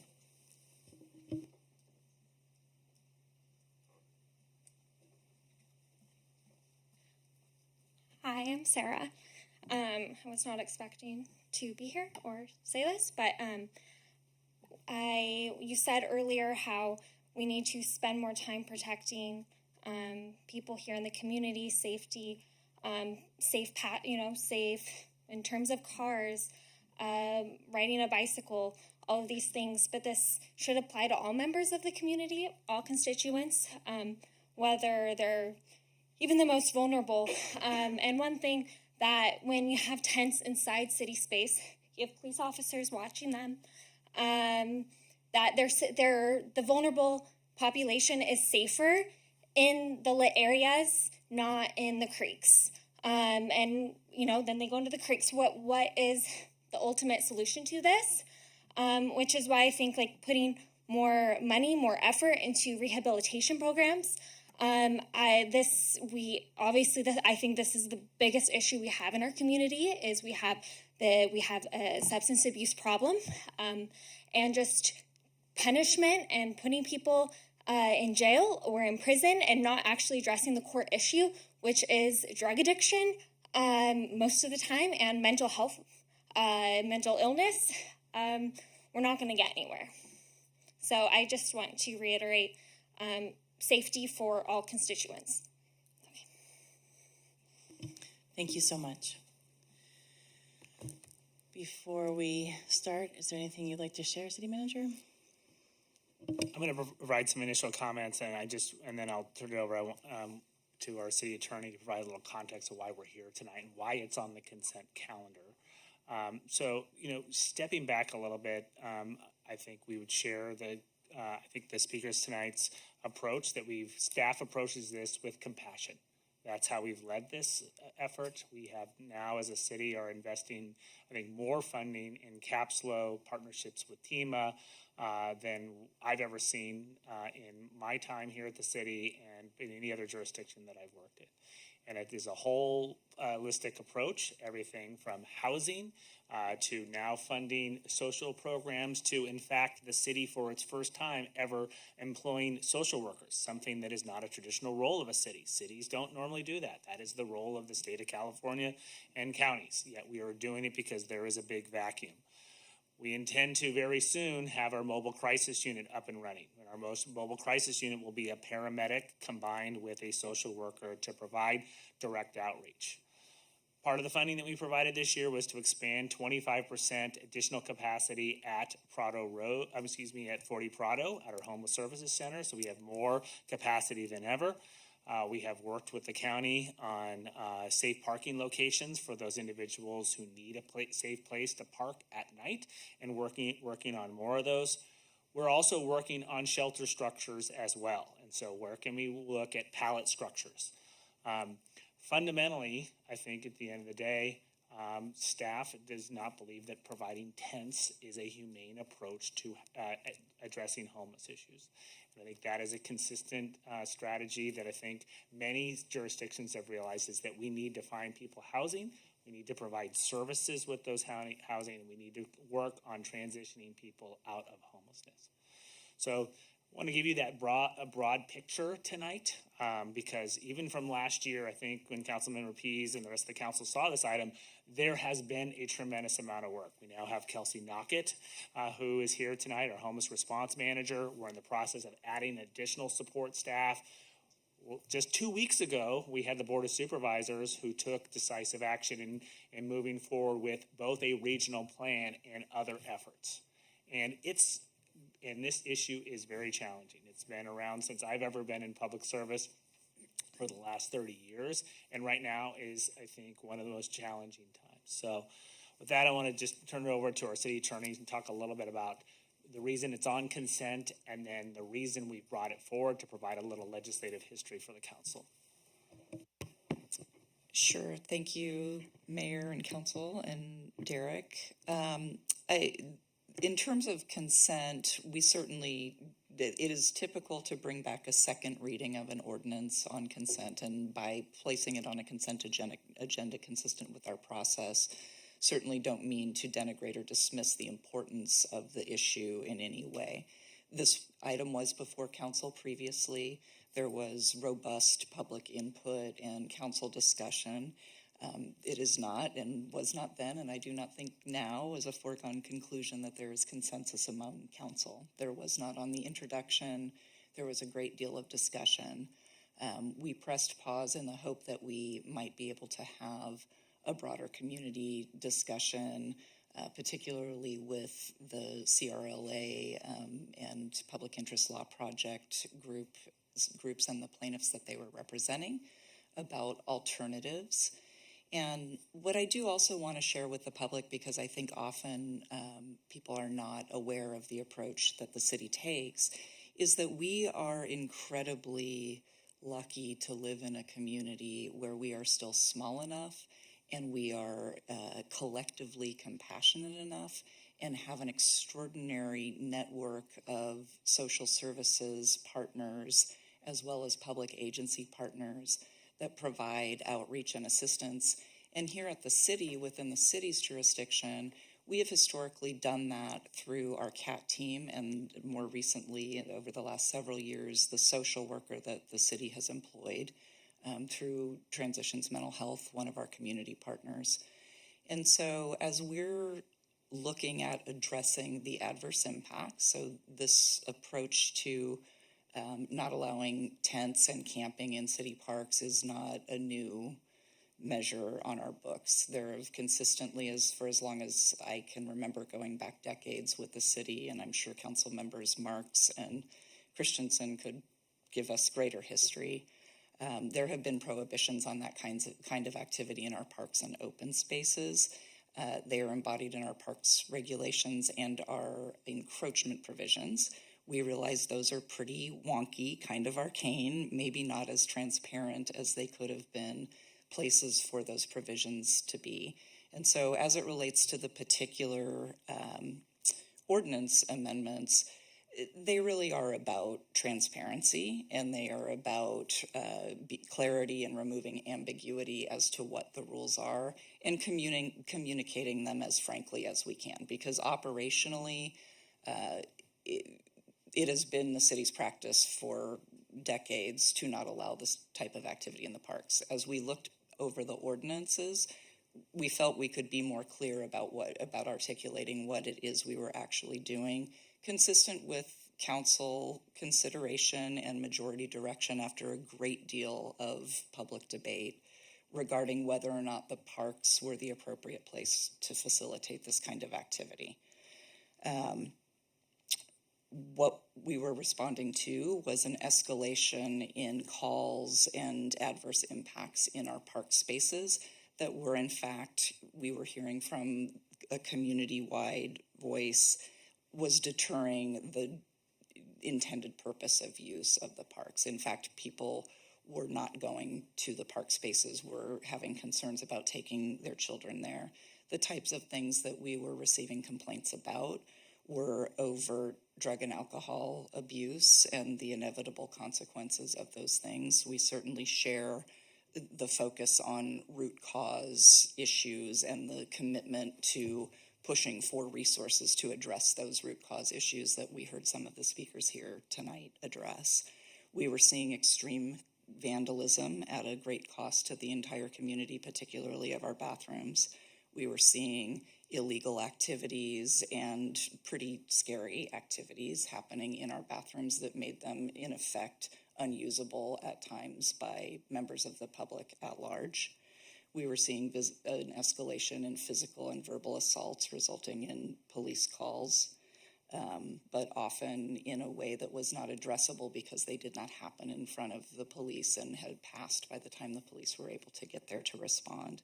We were seeing inappropriate sharps disposals from drug use in our playground areas, a huge escalation of that kind of activity needing to be addressed by our parks maintenance staff, putting both members of the public, children for whom the parks are intended for use, and our staff responsible for cleaning up in danger with respect to that, and large volumes of improper garbage disposal and accumulation associated with the encampment, the tent use, the overnight use of our parks. And so in that context, we did bring forward language to clarify and make absolutely transparent to the entire community what the rules are regarding those spaces as it related to this activity that expanded into, unfortunately, untenable criminal activity that had tremendous impacts on the community and the intended use of the parks. So that is what this particular ordinance amendment set is about. That is all it was intended to accomplish, is to say out loud in public in an understandable way precisely what our rules are and how we have consistently been enforcing them and intend to enforce them going forward, absent different policy direction from the council. A little bit more context, as I was saying before, we do have this huge network of partnerships. We believe, like I think the speakers that we heard, that encampments in tents, human beings sleeping outdoors in unsafe conditions, is not a humane alternative. That is not the alternative that this city has put its resource and its staff time and its policy direction behind. Those things that we have put effort behind are partnerships with services like 40 Prado that provide both shelter and case management, the direct city service of family reunification services, documentation and identification, application or recovery support, benefits application assistance so that folks can procure the benefits to which they are entitled so that they can get humane housing or shelter through those benefits that they may not know are available. A lot of that happens through our police officers and their partnership with TEMA, with our social worker, John Clevens, over the years, and we've had huge success with that. There are also community partners. Transitions Mental Health is another one. Haslo, People's Self-Help Housing, who are building that affordable housing and making Section 8 vouchers available to people to pay for that housing. We do refer people also to ECHO. We work with 5 Cities Homeless Coalition. We partner with County Behavioral Health and Social Services to assist people in procuring those resources that will help them transition out of those inhumane conditions and into humane shelter, housing, and productive, healthy existence.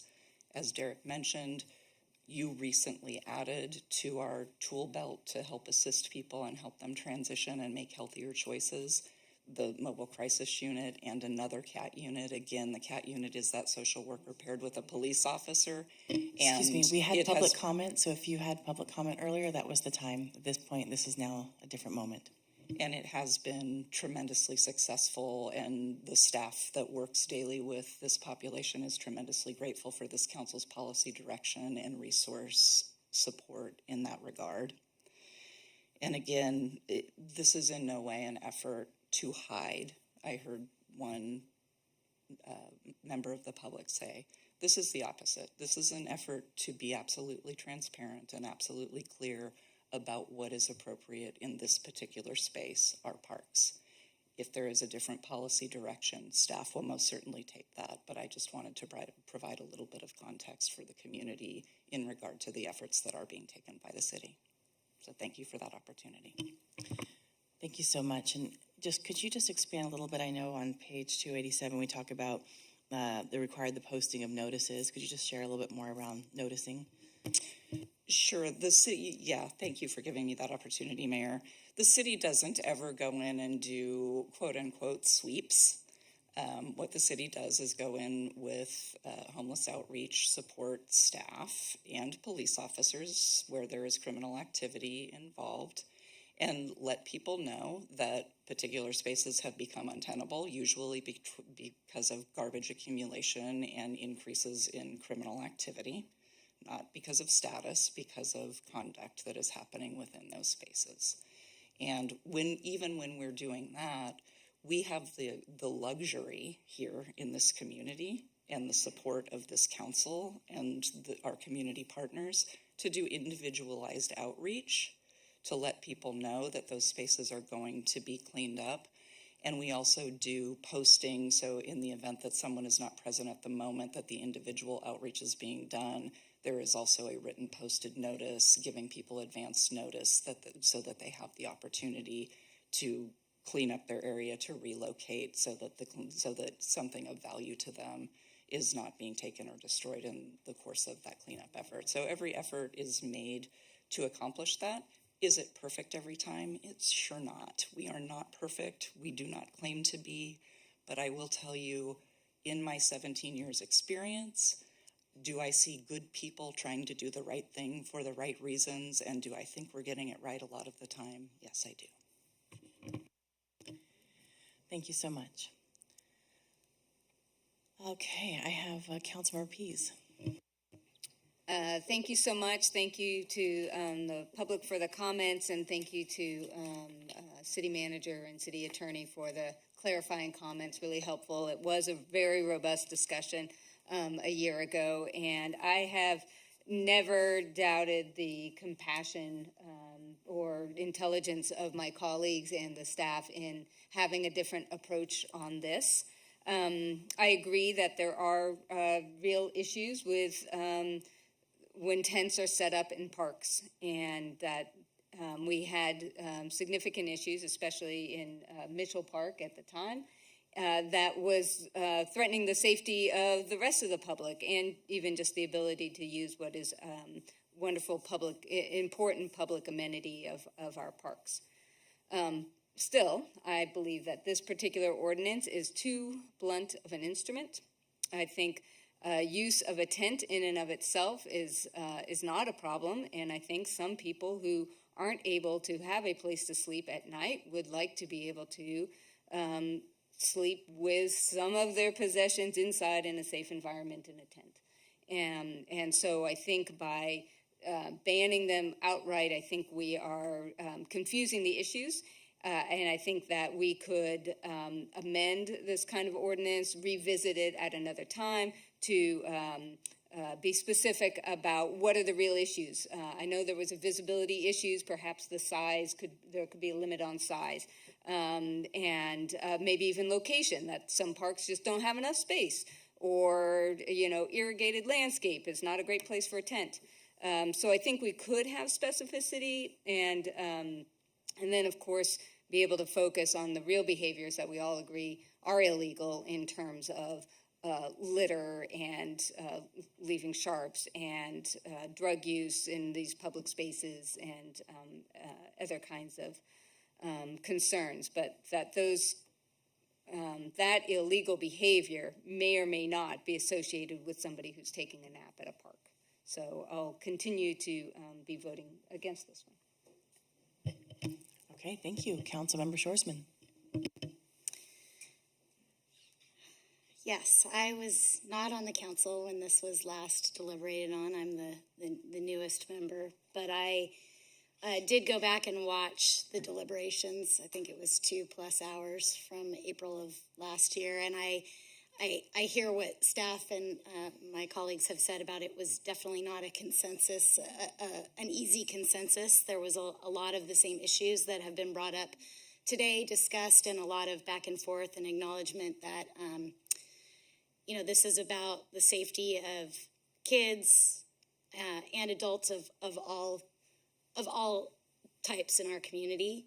And so I understand the sense of not feeling safe that some of our community members had when these occurrences were happening in much higher volume than they are currently now. I in my 7 months, I haven't actually gotten any complaints about tents. I've gotten complaints in my email about some of the other activities, but not necessarily about tents. So I just want to, acknowledge again, the compassion that we see here in the room from our community members, and I know that the staff and our council are all very sympathetic to the issues of homelessness in general, but I don't know that, as my colleague, Councilmember Pease said, that this is really the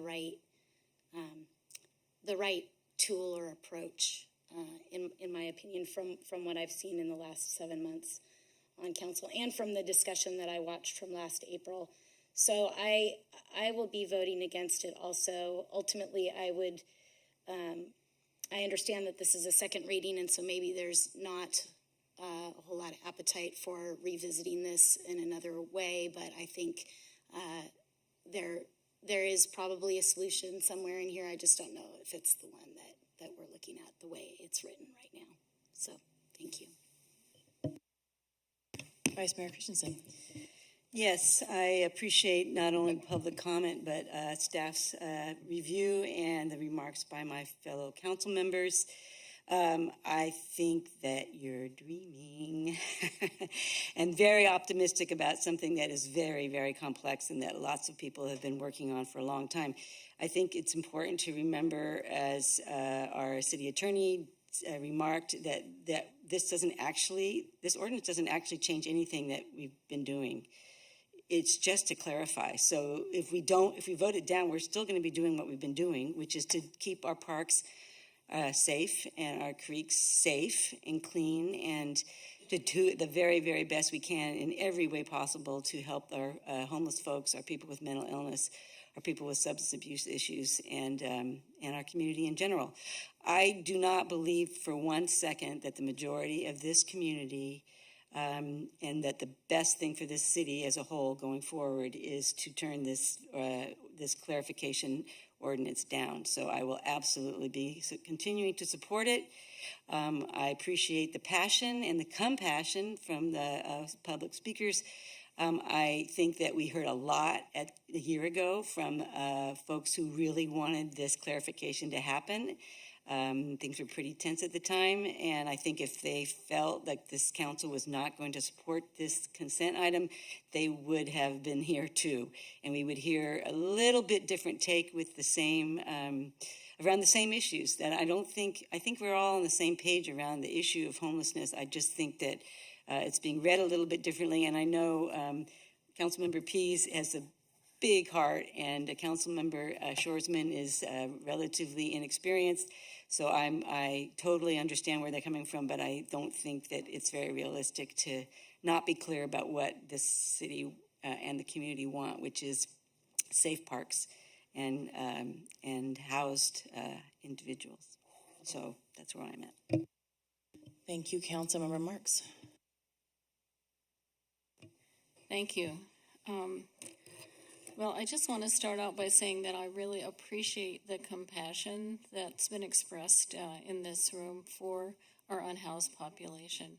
I share that compassion and for decades have worked to help establish 40 Prado, the Homeless Services Center, and also have always supported and will continue to support affordable housing, transitional housing, supportive housing, and do everything that is possible to do from the point of view of being on the city council, okay?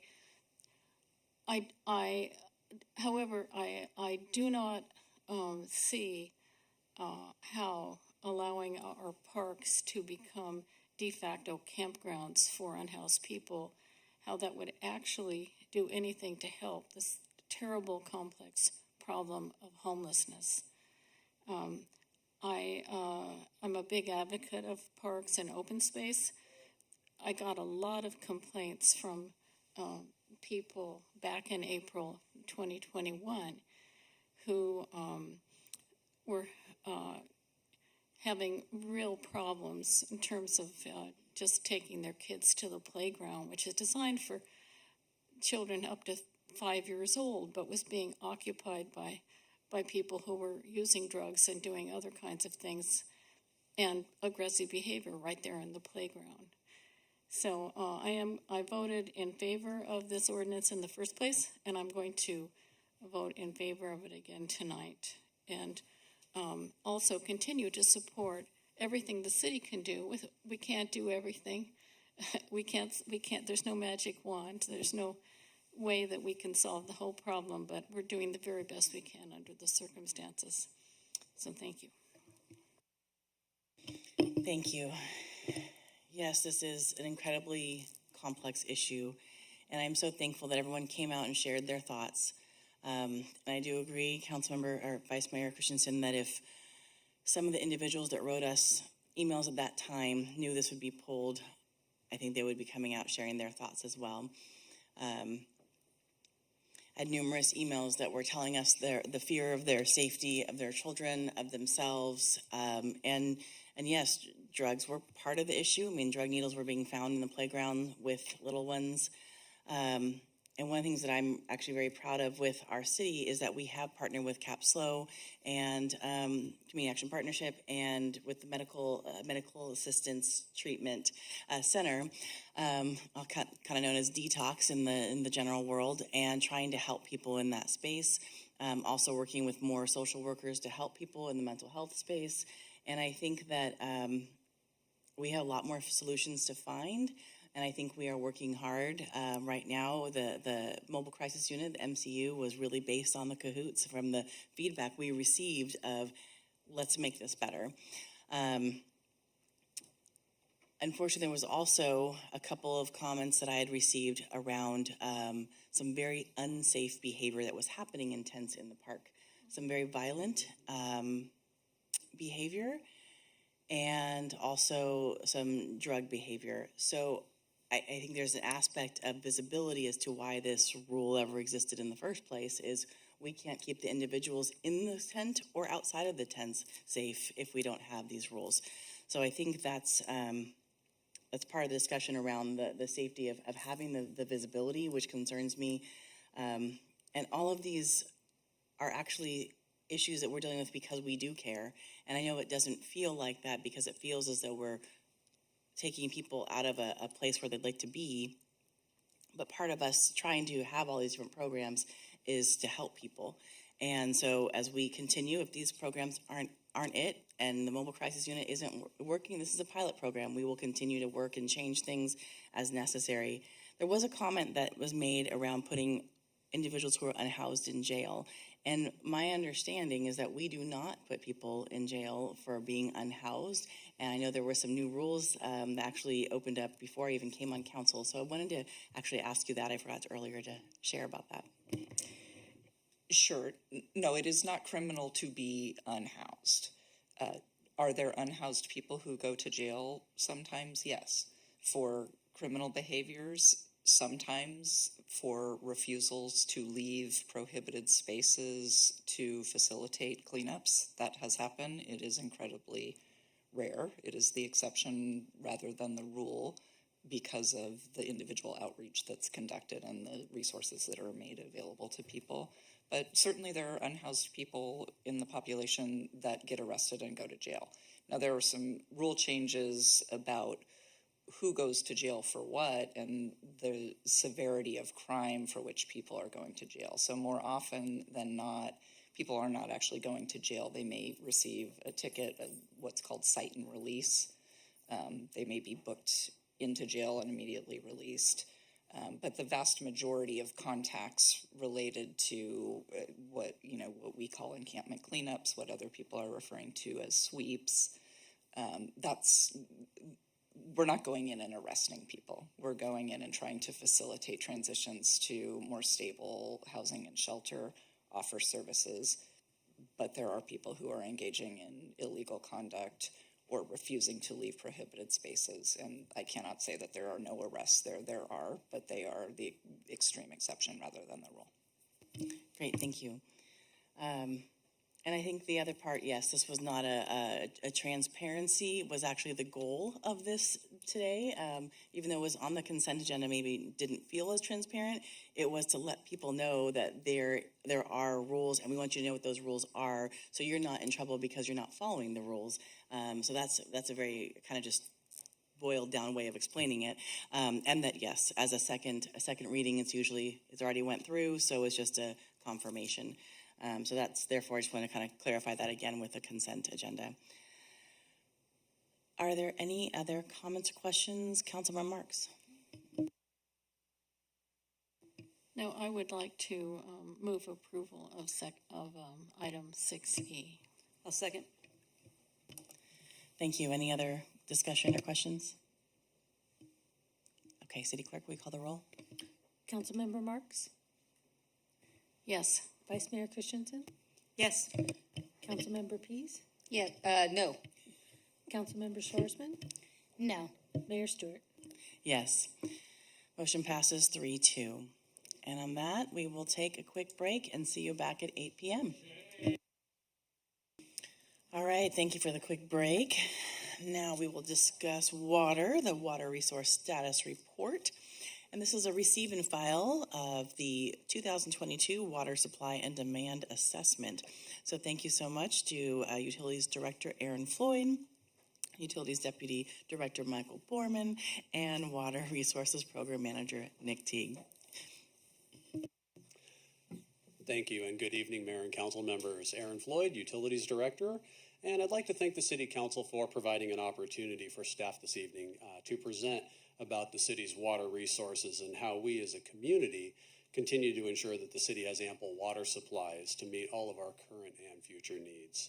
I'm joined tonight by Nick Teague, our Water Resources Program Manager, who will be providing a summary of the Water Resource Status Report itself, and by Michael Borman, Deputy Director of Utilities, who will follow Nick's summary with information about where we're heading with regards to communicating about the statewide drought, the governor's recent executive order, and our recycled water strategic planning. So with that, I'll ask Nick and Michael to give the presentation. Thank you. Thank you, Madam Mayor, City Council. Thank you for the opportunity to speak tonight about the city's water resources. As required by the city's general plan, the Utilities Department provides an annual report on the city's water supplies. This report on the previous year's water demand and local water supply conditions is now included in the state-mandated water supply and demand assessment, along with projections of supplies and demands for next year under the assumption of a dry year. This assessment is done to help predict future water shortages and plan for the implementation of actions detailed in the city's water shortage contingency plan. For clarification, annual data are presented for fiscal years 2021 and 2022. This slide provides an overview of information published in the water supply and demand assessment, and the rest of the presentation I will highlight important findings for council and the community.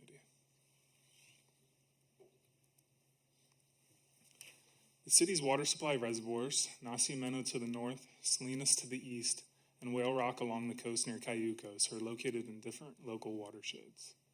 Having geographically diverse reservoirs allows the city to maximize the capture of rainfall at various locations within the county, providing benefits to the city's water supplies beyond just rainfall received within city limits. The rain gauges associated with the three reservoirs and within the city recorded below average rainfall for fiscal years 21 and 2022. It's important to note that fiscal years 2021 and 2022 had greater rainfall than 2013, which was the driest year in recent history.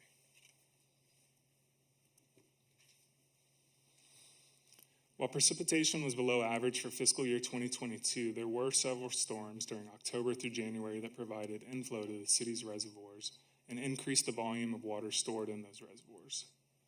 Nacimiento Reservoir often experiences significant storage increases and decreases each year. For example, during one particular storm in December 2021 and January 2022, Nacimiento impounded over 77,000 acre-feet of water, which is more than the total storage of Whale Rock and Salinas combined if completely full. The inflow seen during this time period alone ensures that San Luis Obispo County's entitlement of 17,500 acre-feet of Nacimiento water can be delivered. This entitlement includes 5,482 acre-feet designated for the city. Despite the statewide drought, the city's investment in resilient water supplies has left our community in a more comfortable position than most across the state. As of April, Salinas Reservoir, commonly referred to as Santa Margarita Lake, was 62% capacity. Whale Rock Reservoir was at 76% capacity, and Nacimiento Reservoir was at 28% capacity. Although Nacimiento is below average, the volume stored in Nacimiento Reservoir of 104,000 acre-feet is greater than 20 times the city's annual usage of about 5,000 acre-feet. As can be seen from the graphic on the screen, with the exception of Nacimiento, which has highly variable water levels year to year, the city's reservoirs remain largely full and approximately at levels historically observed for this time of year. The stability of the city's reservoirs is a testament to the multi-generational investments the community has made in resilient water supplies. So how does the city allocate the water stored in its reservoirs? The city's water resource availability, or the amount of water that the city has available to meet the community's needs, is calculated based on General Plan Water and Wastewater Management Element, Section 3. The city's total available water supply includes 5,482 acre-feet of dependable yield from Nacimiento Reservoir, 4,910 acre-feet safe annual yield from Salinas and Whale Rock Reservoirs, and 248 acre-feet of recycled water. In order to account for siltation experienced from the inflow of sediment into the reservoirs, 500 acre-feet of water is subtracted from the total available water supply each year. For fiscal year 2022, the city's total available water supply was 10,140 acre-feet. From that total available water supply, the city accounts for water supplies necessary to meet three specific community needs: primary water supply, reliability reserve, and secondary water supply. Primary water supply is the amount of water needed to serve the city's existing and future residential and non-residential water demands through general plan build-out in 2035. The reliability reserve is the buffer for unforeseen or unpredictable long-term water supply impacts, and by policy is 20% of the total estimated annual demand. Secondary water supply is the amount of water left over after accounting for those two, the primary water supply and reliability reserve. This volume of water is undesignated, which allows it to be used for unexpected short-term needs. For calculating primary water supply and reliability reserve, the city uses a per capita or per person demand of 117 gallons per capita per day, or GPCD. This is the maximum allowed per state regulations. Current city use is actually less, between 95 and 100 GPCD. As shown here, if the city's per capita use were 117 GPCD, fiscal year 2021 water use would have been over 6,000 acre-feet. However, water use was actually closer to 5,000 acre-feet. This illustrates the value of the community's current water conservation efforts.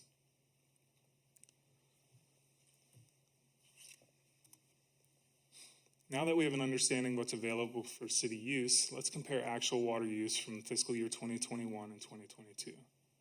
During fiscal year 2021, the city registered 4,743 acre-feet of water use at metered locations. Residential use accounts for the majority of the city's water demand, followed by commercial, industrial, and institutional uses. All other uses individually account for less than 10% of total use. About 485 acre-feet of water, equal to 9% of the city's total water supply, was lost to distribution system leaks. While this may seem like a large amount, the city's water loss is actually less than the national average, which is close to 15%. Year-to-date, metered data for fiscal year 2022 shows similar demand patterns to 2021. The city utilizes a water projection model to assess long-term water supply availability. Inputs to the model include current water supplies and community water demand, projected future water demand, and the model also uses measured environmental factors and data predicted using several climate change models to project supply changes due to evaporation and inflow from rainfall. Based on the model, which assumes extreme drought conditions mirroring those in 2013, for the next 15 years, the city has greater than 10 years of available water supply. This figure shows model output, which is the estimated combined storage in Salinas and Whale Rock reservoirs. As you can see, the storage within these two reservoirs does not decrease to a level at or below the minimum pool, which is when withdrawals from these reservoirs would be restricted. It's important to note that upgrades to the city's water treatment plant and modifications to the operating procedures have increased the city's utilization of water from Nacimiento. This allows the city to meet almost its entire annual demand from water from Nacimiento Reservoir and minimizes withdrawals from Salinas and Whale Rock reservoirs, helping to extend those supplies. Included in this water supply and demand assessment were short-term assessments to identify potential seasonal shortages. These assessments also show that the city has adequate water supply to meet its short-term needs.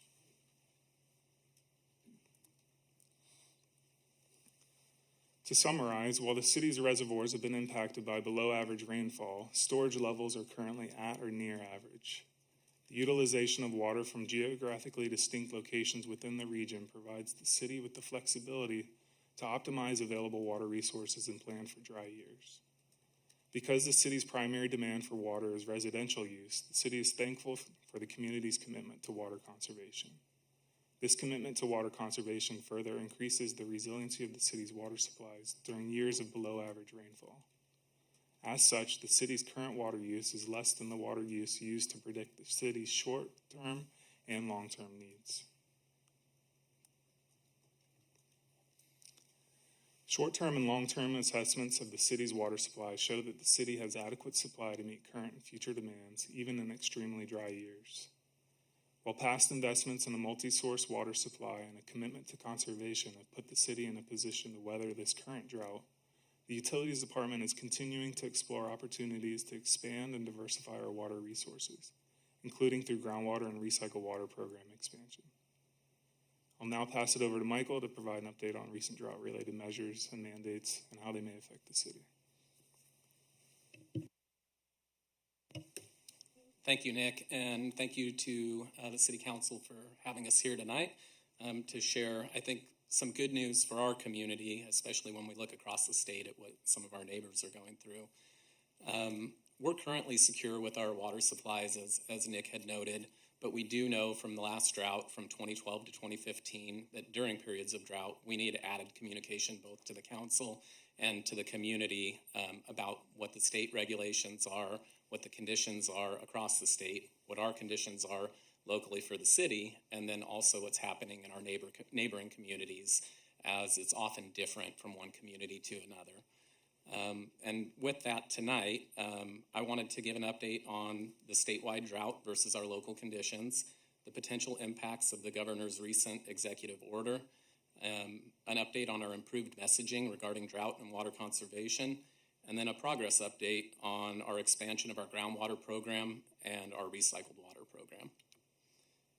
As you can see on the screen, we've got the entire county at this point in stage D2, which is classified as severe drought. It's important to know with the classification of D2 that is largely based on precipitation and does not take into account local storage volumes and surface water reservoirs. As the city gets almost all of its water from surface water reservoirs, looking at the storage volume within our reservoirs for us locally is more significant than the classification of the drought that we're in. The slide that I'm showing here is hopefully familiar to the council at this point in time. It helps document the city's population growth over time compared to water demand, so total city water use for all residential properties, commercial, industrial, institutional, and then also the water supply availability. And so up at the top in the orange, we have our population growth. At the very bottom in a dark blue, we have our water demand within the community. And then in the middle, in the light blue, we have our total available water supply.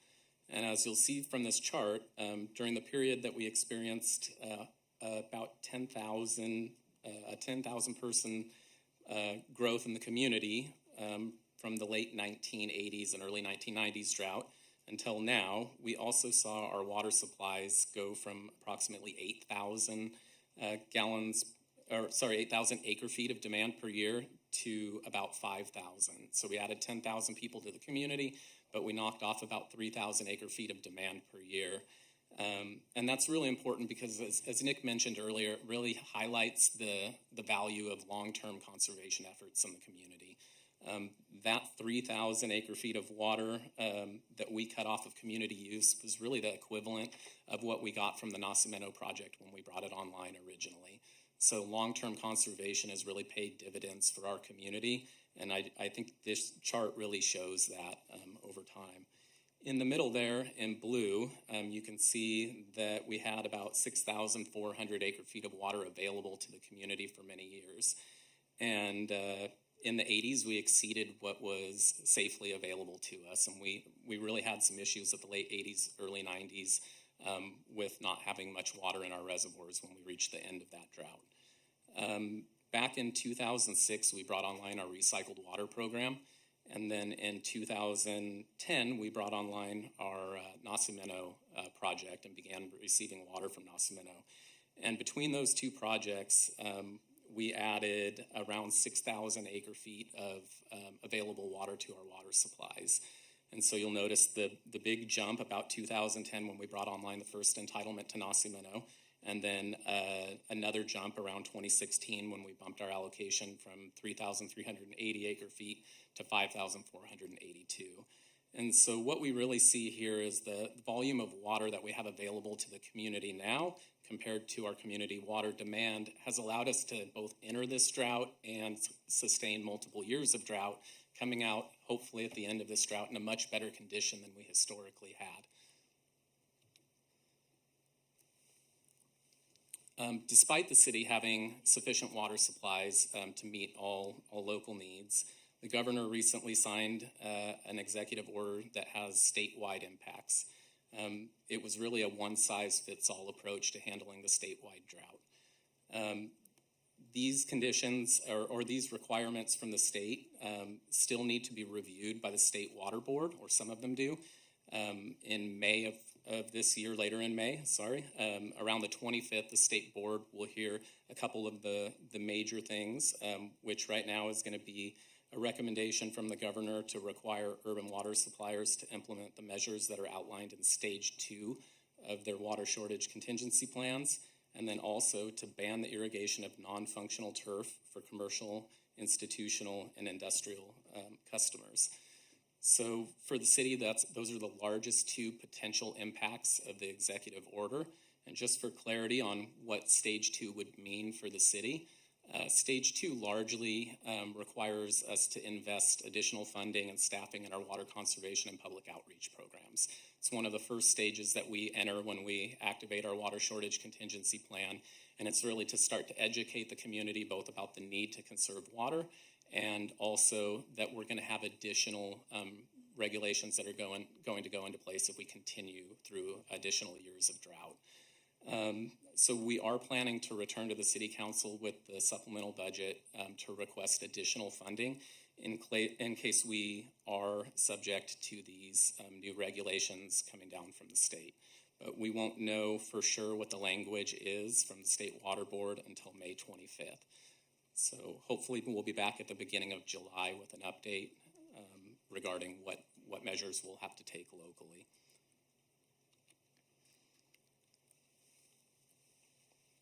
In order to address the questions and comments that the city often gets when we're in periods of drought, we put together a list of topics that we're going to update on our website and our social media platforms, and that we're also going to use to be the basis for our future public outreach efforts. These topics really cover common questions that we get about our currently available supply, how we plan for future development and housing, how we account for climate change and how that reduces our future available water, why we're asking the community, for instance, to conserve when we have adequate supplies, and then what we're doing to ensure in the future that we continue to have adequate supplies for future generations. So we should have the website updated with this information within the next week or two. And finally, I think we're all aware that the security that we feel today is due to investments that were made by past generations of council members, community members, and hard work by city staff. And it's important for us as staff that we continue that tradition of working on these projects to expand our water supplies before they're really needed by the community. For many of these projects that we're taking advantage of right now and beneficiaries of, they began 10, 15, 20 years before they were actually realized. And so, it's commonly referred to in our industry that all the cheap water is gone, all the easy water is gone. We're not seeing new reservoirs go in, and that's really a thing of the past for the state of California at least.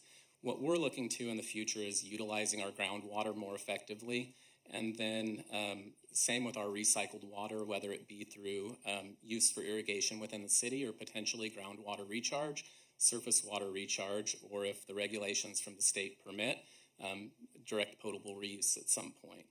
So right now, I wanted to give an update on our groundwater pumping expansion. We're wrapping up the final stages of the PCE groundwater contamination study. This was a largely grant-funded project for $1.9 million that helped us delineate the PCE contamination plume in our local groundwater basin. It's really important for us to understand where we think that plume originated, the extent of that plume, and then where we would site our wells to pump that water, treat it, and get it out of the basin. And so we recently were invited to submit a full application for Prop 1B implementation funding for groundwater cleanup related work. And so this is kind of the part 2 to the PCE study that we did. It would be a $6.3 million project with what we believe at this point would be a 10% match from the city. It would include the installation of 15 monitoring wells to continually monitor PCE contamination with the basin so we know how effective our cleanup efforts are. It would also include 2 to 3 domestic production wells that we would use to pump that groundwater, treat that groundwater, and then introduce it into our potable water distribution system. So we're effectively solving two problems. We're remediating the PCE within the basin, and we're also augmenting our potable water supplies. Additionally, back in as part of the 21-23 financial plan, funding was allocated by the City Council for a recycled water maximization study. This study will examine the potential uses of recycled water, whether it be agricultural uses, irrigation use, groundwater recharge, surface water recharge, or direct potable reuse. As part of this study, we're going to be doing an in-depth analysis on the policies that the city has to date, or on the books related to the use of recycled water, the delivery capacity of our related infrastructure, so our tanks, our pumps, our motors, the capacity of our pipeline to deliver it to different areas of the city or potentially out of the city if that's what would be the best and highest use. And then also the seasonal availability and the impacts of future water conservation regulations on our recycled water supply. As we see indoor conservation increase in the community, which we believe it will continue to do in the future, we're going to see that, that volume of water that's available to us through our recycled water program decrease. And what we want to make sure we're not doing is over-allocating that water, overselling that water within the community, where we then have to make it up with potable water. We also see some seasonal variability in that water, depending on if the Cal Poly students are in town or not. Unfortunately, when they move out of town is the exact time that we have our peak irrigation season for all of our recycled water customers, which really at this point leaves us with very little water available during the summer months when Cal Poly is not in session. We also need to do some additional study related to the costs of recycled water production, especially considering the upgrade that's going on at the wharf right now is going to change our treatment train for recycled water, and we're going to see some additional costs there that we currently don't have. We have some regulatory limitations on the use of recycled water, specifically related to direct and indirect potable reuse, that we need to investigate and try to identify the correct timing for bringing a program like that online to the community. We also need to examine other regulatory requirements for irrigation use, agricultural use, and any other potential uses that we identify for the city. And finally, because we really value the water that we've invested in and we know how long it takes for us to get it, we know that we need to do an in-depth analysis of the city's water rights and protection of the water resources that we do have. And so we'll be working with our water rights attorneys to just understand the implications of any type of use of recycled water to ensure that it is available for future community members and for our city. And with that, I'd like to open it up to questions, and I quickly want to move forward a slide back to what the original recommendation was, which was to receive and file the city's 2022 water supply and demand assessment. Oh, thank you so much. That's a lot of information that is vitally important, but also a little bit dry. So thank you for making it, I know, I'm sorry, dry water, you know, but I really thank you for making it in a way that we can process it and enjoy it and see it. So thank you very much, both of you. Council member, not you? Okay. Council member or Vice Mayor Christensen. Yes, thank you very much. You know I love the water stuff. I only had one little question. It was during that maximization part, and it was about the seasonal recycled water variability due to Cal Poly's changes. So what's going to happen, or do you have an idea of what's going to happen as Cal Poly moves to both a semester system and year-round? I think that's something we still need to examine on if it will increase the numbers at our wharf for how much water is flowing in. I think we can intuitively say that if they're going year-round, it will help us during those summer months as they'll remain in the community, but quantifying that is something that we still need to do. Thank you. Councilmember Pease. Thank you so much. A quick clarification, if you could go back to the slide that showed the, we used 8,000 and then we dropped to 4,000, that slide. So the blue line where we get the nacimiento and then we take our full and then it drops, it looks like it drops again. Remind me what that is? That's not... Yeah, I will provide some info on that. I think it's actually a really good story for our community because it documents that we're responsibly managing our water supplies and also that we're following the policies that we put in place for ourselves. So What you see at approximately 2016, where the water level drops, is we updated our safe annual yield model for Salinas and Nacimiento. And that safe annual yield model, it documents how much water we can pull from those two reservoirs without doing essentially irreversible harm to the reservoir and not having it available to us long term. And so we dropped about 2,000 acre feet off of our available water supply when we updated that safe annual yield. And our policies require that after we have a significant drought that we recalibrate that model. That way we're not assuming that we have water available to us that we wouldn't have in the future. That is great information. So if we hadn't taken our second allocation, we would be that much under and kind of closer to that line. So interesting. Thank you. I appreciate that. Let's see, a couple other ones. The 9% leakage. Glad to hear that we're well under the national average. I know it's something that we've been working on, and I remember there was a lot of effort to get accuracy in meters. So I guess I'm just checking to see, like, will we continue to see that go down, or is that kind of like, have we plateaued in the investment to find it versus the gains? I can certainly take that one as well. So the state recently came out with water loss regulations, and they're going to require that we make investments in reducing water loss.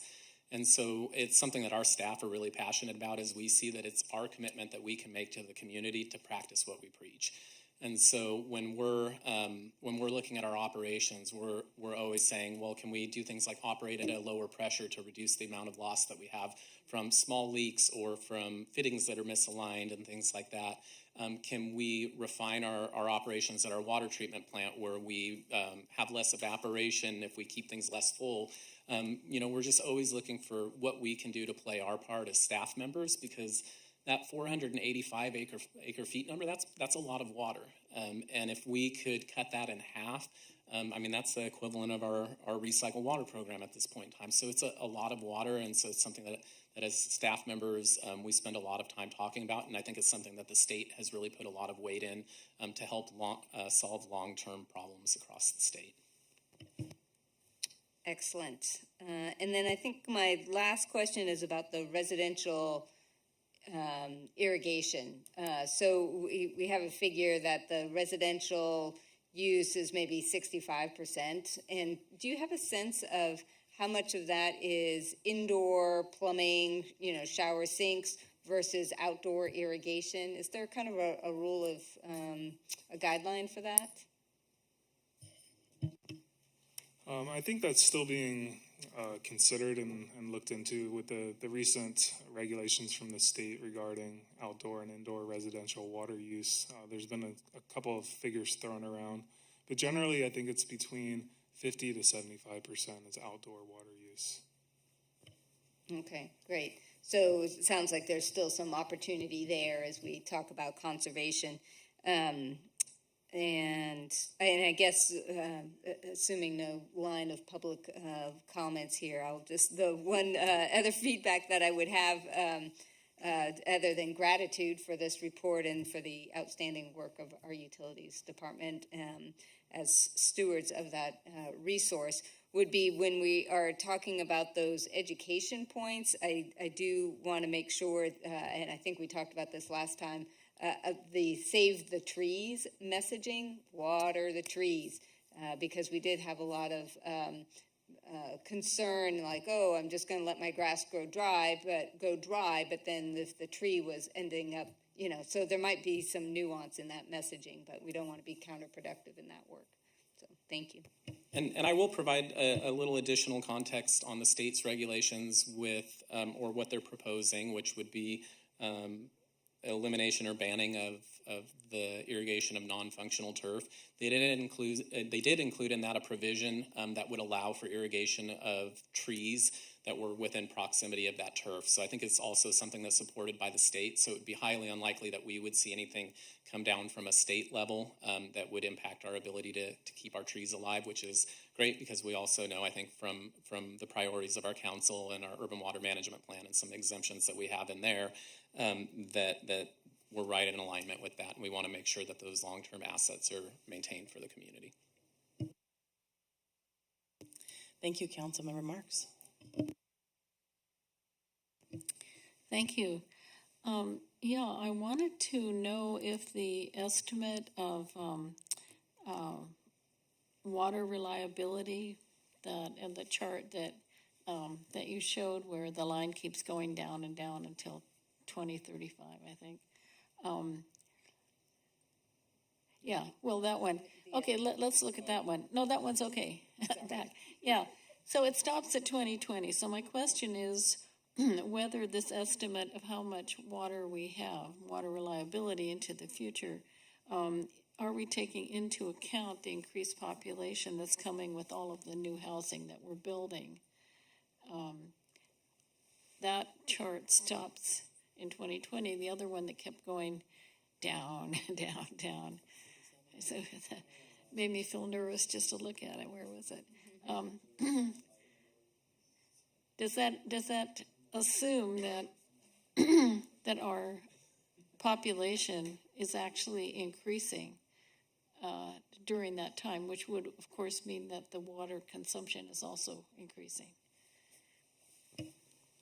Correct. The modeling and the volume that you see there for our primary water supply of 7,496 acre feet per year is our projections for build-out population of 57,200 at the 117 gallons per capita daily. And so we know that we've actually used for the past 5 or 6 years closer to 100 gallons per capita daily. So I think we both know that we've accounted for the population growth, but because we have these great conservation programs, our actual demand is likely going to be much lower when we reach build out. Okay, so it's a conservative estimate is what you're saying, that there's kind of a built-in buffer zone or buffer number. Okay, thank you. Thank you for your last statement. I was going to ask you because I remember you saying that people actually use less than what we were kind of planning out. And thank you for your question about Cal Poly. One more kind of expansion question on that is, with their own wastewater reclamation facility, will that change things for us? From my understanding, and Aaron may provide additional context on this, the flow that we're receiving from Cal Poly right now will continue to go into our wharf. Additional flow from expansion on the campus is planned to be treated at their wharf. So we should not see a reduction based on Cal Poly treating some of their water at their new wharf. Okay, thank you. And then I also thank you for bringing up the trees. I mean, with 10,000 trees by 2035, but then if we don't water them, what good will that do for our urban forest? The timing that you were talking about of measuring for when the Cal Poly students were out also reminded me of another person in the community that I met with and was sharing how we measure the amount of water each person uses, and the timing may be a bit off, and I'm not saying it is, I'm just asking the question, because it was like Thanksgiving to December, and so this is why I'm asking, is if that was the case, it would be an odd time. So share with me a little bit more about when you measure. Yeah, we're taking monthly meter reads for all of our customers, residential, commercial, across the board, trying to account for all of our water demand. We're doing that all year long, and then we're able to slice that up any way we need, whether it's a calendar year, our water year, or a fiscal year, to give us an annual water demand. So we understand that there's seasonal variability. In the winter, we also understand that things like spring break, winter break for students do have impacts. So we're planning for those, accounting for those, and if we, I don't believe we have any holes in our methodology there. Madam Mayor, I see our utilities director popping up, but sometimes I think there's a little bit of confusion. What most people refer to is our sewer cap, so how we calculate the sewer rate. So maybe if I could invite Michael or someone just to talk about how we calculate the sewer cap, which is different from consumption. And what we're trying to do is distinct. distinguish how much water is being used, within the home or the building versus how much is being used for landscaping, and then not inadvertently charge people for disposal of water that's being used to landscape. Thank you. Yep, and I'll take that one as well. I am your local wastewater expert tonight. What our sewer cap is intended to do is measure the water that would go into our sewer through use indoors. And so what we did is we identified the 3 wettest months of the year. For us, that's December, January, February. And for residential properties, this does not apply to commercial properties because they're able to have a separate irrigation meter.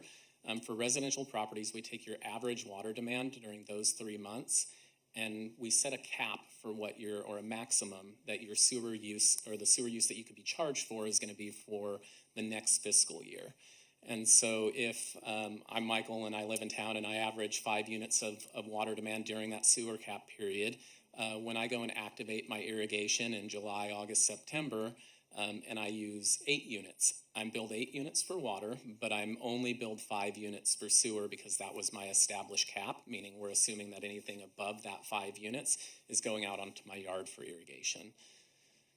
And so the only other real alternatives that we're aware of is giving a flat rate to customers, and we moved away from that in the 2000s because we felt it was more equitable for our community members to have a cap. None of the systems for measuring sewer are perfect, but we felt like that was the most perfect of our options. Thank you for that explanation. And one more just adding on to that, sorry. So why would we not just measure the whole year for the sewer cap versus December, January, February? Because everyone has just different times in their life.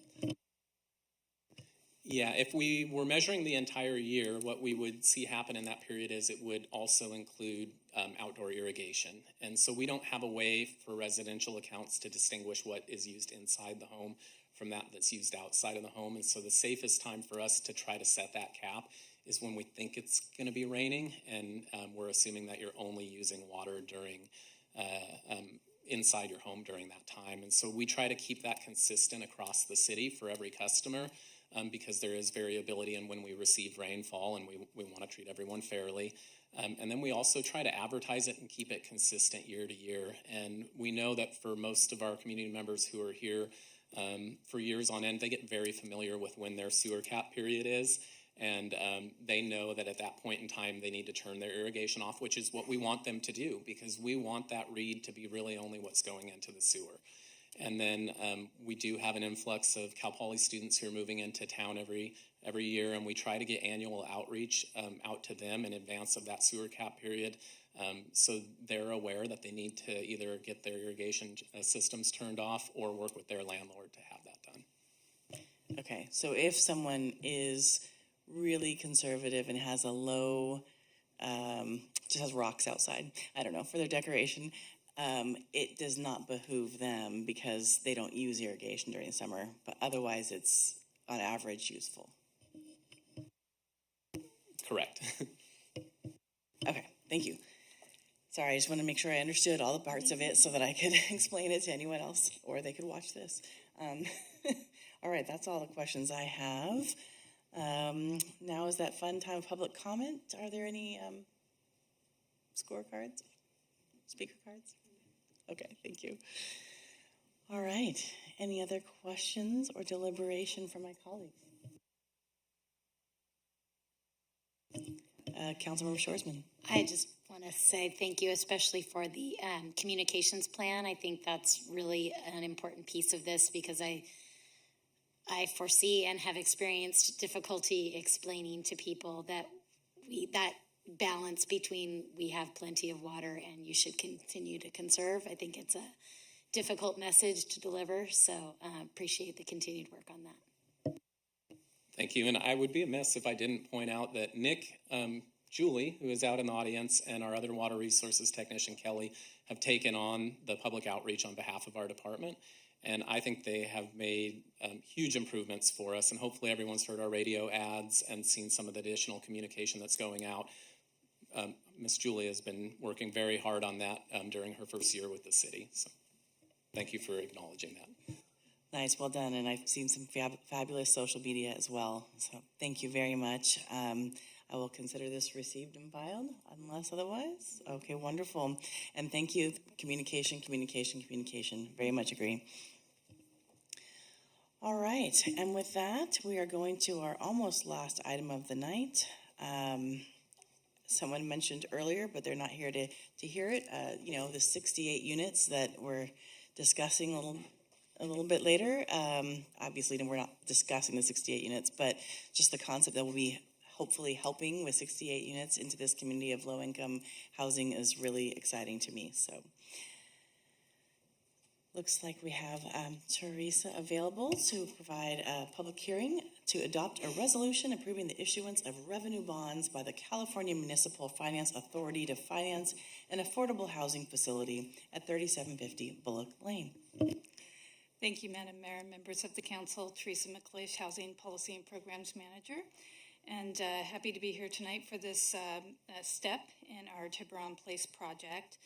The purpose of this evening's hearing is to consider this request for conduit financing for People's Self-Help Housing's Tiburon Place Affordable Housing Project. Let's see here.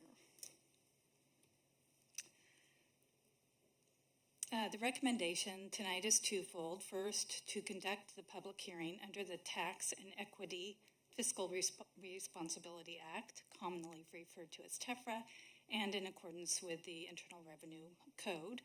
And the second is to adopt a resolution to approve the issuance of revenue bonds by the California Municipal Finance Authority, also known as CMFA, and tax-exempt obligation by Tiburon Place LP to finance the acquisition and construction of an affordable housing project in the city. So the Tax and Equity Fiscal Responsibility Act requires that before any issuance of tax-exempt financing occurs, a public hearing must be held. This TEFRA hearing then allows the City Council to adopt the resolution to approve the issuance of debt obligations as requested by People's Self-Help Housing Corporation on behalf of the Tiburon Place LP to obtain the tax-exempt financing in an amount not to exceed $30 million for the acquisition and construction of the 68-unit multifamily rental housing facility for low-income households. And this is an approved project in the Orchid Area Specific Plan at 3750 Bullock Lane. The California Municipal Finance Authority is a joint powers authority formed to assist local governments or nonprofit organizations and businesses with issuance of both taxable and tax-exempt debt. The city will have no financial or legal obligations or responsibility with regard to the repayment of this debt. And this is not new to the city of San Luis Obispo. We've approved 15 conduit housing bonds since 1985. There's been no financial difficulties with any of the past projects. This request is also consistent with the general planned housing element goals, policies, and programs. And so the recommendation tonight is for the council to adopt the resolution approving the issuance of bonds by the CMFA to finance the project in the city, and recognizing that such adoption is solely for the purposes of satisfying the requirements of TEFRA, the code, and the California Government Code 6500. And that includes my presentation this evening. I would like to note that we do have Anthony Stubbs in attendance on behalf of the California Municipal Finance Authority, and John Day and Michael Hopkins are here on behalf of People's Self-Help Housing. Thank you. Wonderful, thank you. Are there any initial questions? Okay. Are there any speaker cards, City Clerk? Okay, thank you. Do I hear a motion? I'll go ahead and move staff recommendation, and thank you for that excellent report. Councilmember Shoresman. I will second it. Wonderful. City Clerk, will you call the roll? Oops. Vice Mayor Christensen? Yes. Councilmember Shoresman? Yes. Councilmember Peets? Yes. Councilmember Marks? Yes.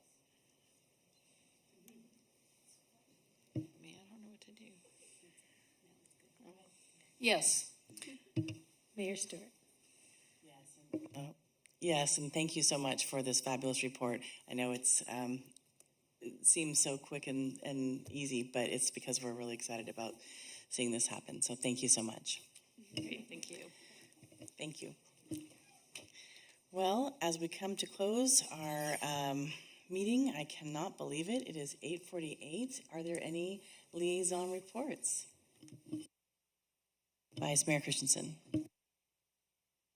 Well, it's not technically a liaison report, but I did attend the showing of La Perla this weekend at the invitation of the Latino Outreach Council, facilitated by our wonderful DEI manager, Bea.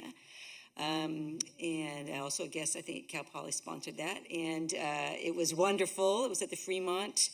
It was well attended, interesting discussion, and I did not know that this is in Spanish, all Hispanic, Latino director cast, and everybody in it, crew from about the 1940s. John Steinbeck, The Pearl, that's the whole movie, which I didn't know. Two really interesting things. It was really fascinating culturally as well as historically in many other ways.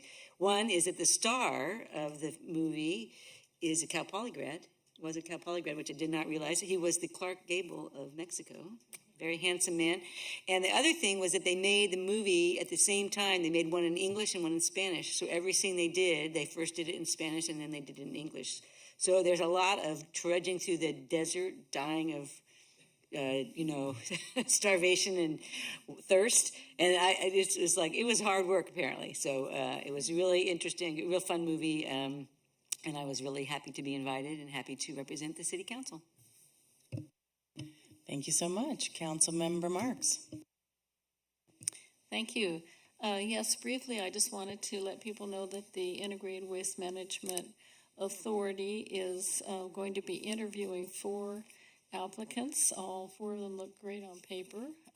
This coming Friday, we have a special meeting, and then we have a regularly scheduled meeting coming up on the 11th, and so we may be able to make a decision at that time. So we are moving toward a permanent executive director of the IWMA, and the board is very interested in getting this accomplished as soon as possible. So thank you. That is fabulous news. Councilmember Shorsman. Yes, Vice Mayor Christensen reminded me that I also attended La Parla. I didn't see I was in the back of the room. And also attended the Race Matters Slow Make Your Move shorts, which was really moving, emotional, well-made short films. So I was appreciative of being invited to that as well. And then also just a quick announcement, I guess, that the Slow Climate Coalition is having their general meeting on the 19th of this month, and they're still holding those meetings via Zoom, so they're really accessible to anybody who wants to come. And it is the 19th at 6:30 p.m. Thank you. And since we're a little early, I'm hoping you can indulge me. This has been an intensely busy past couple of weeks. And will be, I know, thank you very much, Vice Mayor, and will be for the next couple of weeks as well. I first just want to thank Councilmember Shorsman and staff for all of the ARPA money subcommittee meetings. Some really good things we'll be bringing to the council later, so I look forward to that. I, too, was able to go to the Slow Film Festival. I went to the opening and the closing. The Fire of Love was really, really interesting. If you ever have a chance to watch about this couple who really love volcanoes, and I won't go on, but Miha was incredibly touching. It was about a young woman who, she was the only person in her family who was documented, and the troubles and challenges around the undocumented family, and the main person of the actual documentary actually came and spoke too, as well as the director and producer. So it was just an amazing time, and encourage you to watch it. And there's a virtual film festival from now through the 8th, so you can still watch these in your pajamas. And thank you, Councilmember Pease, for joining us at the quarterly advisory body and mayor meeting. That was awesome. It's so good to see all of the work that so many of our community members do for the city. And I really hope Commissioner Jorgensen decides to write his story of how he experienced all of the parks and what he saw throughout the entire day in just 1 hour, and just how well everything is being utilized and how people are really enjoying using all of the facilities that we have. So really exciting about that. Got to attend the Roe versus Wade celebration for Planned Parenthood on Wednesday, and it was really just very touching. As well as the Take Back the Night presentation at Sexual Assault Awareness and Action Month for Cal Poly Safer on the Cal Poly campus. And every time we just really stop and think about how devastating sexual assault is, obviously, to the person, but all of the family members and friends around them as well. And just trying to really figure out how we can help with prevention. And lastly, the California Cities Revenue and Tax Committee, I know it sounds exciting, but there's actually a lot of legislation happening right now that could deeply affect the cities. And so I'm looking forward to next week when Councilmember Shoresman and City Manager Johnson and a few other staff members will be attending the California Cities Legislation Days so we can learn more and try to help the city. And lastly, thank you for mentioning earlier getting to go to DC to memorialize Detective Luca Benedetti. So thank you so much for listening to all of that, and indulge me. We'll see all of you at our next regular City Council meeting right here in the City Council chambers at 6 p.m. on May 17th. All right, thank you and good night.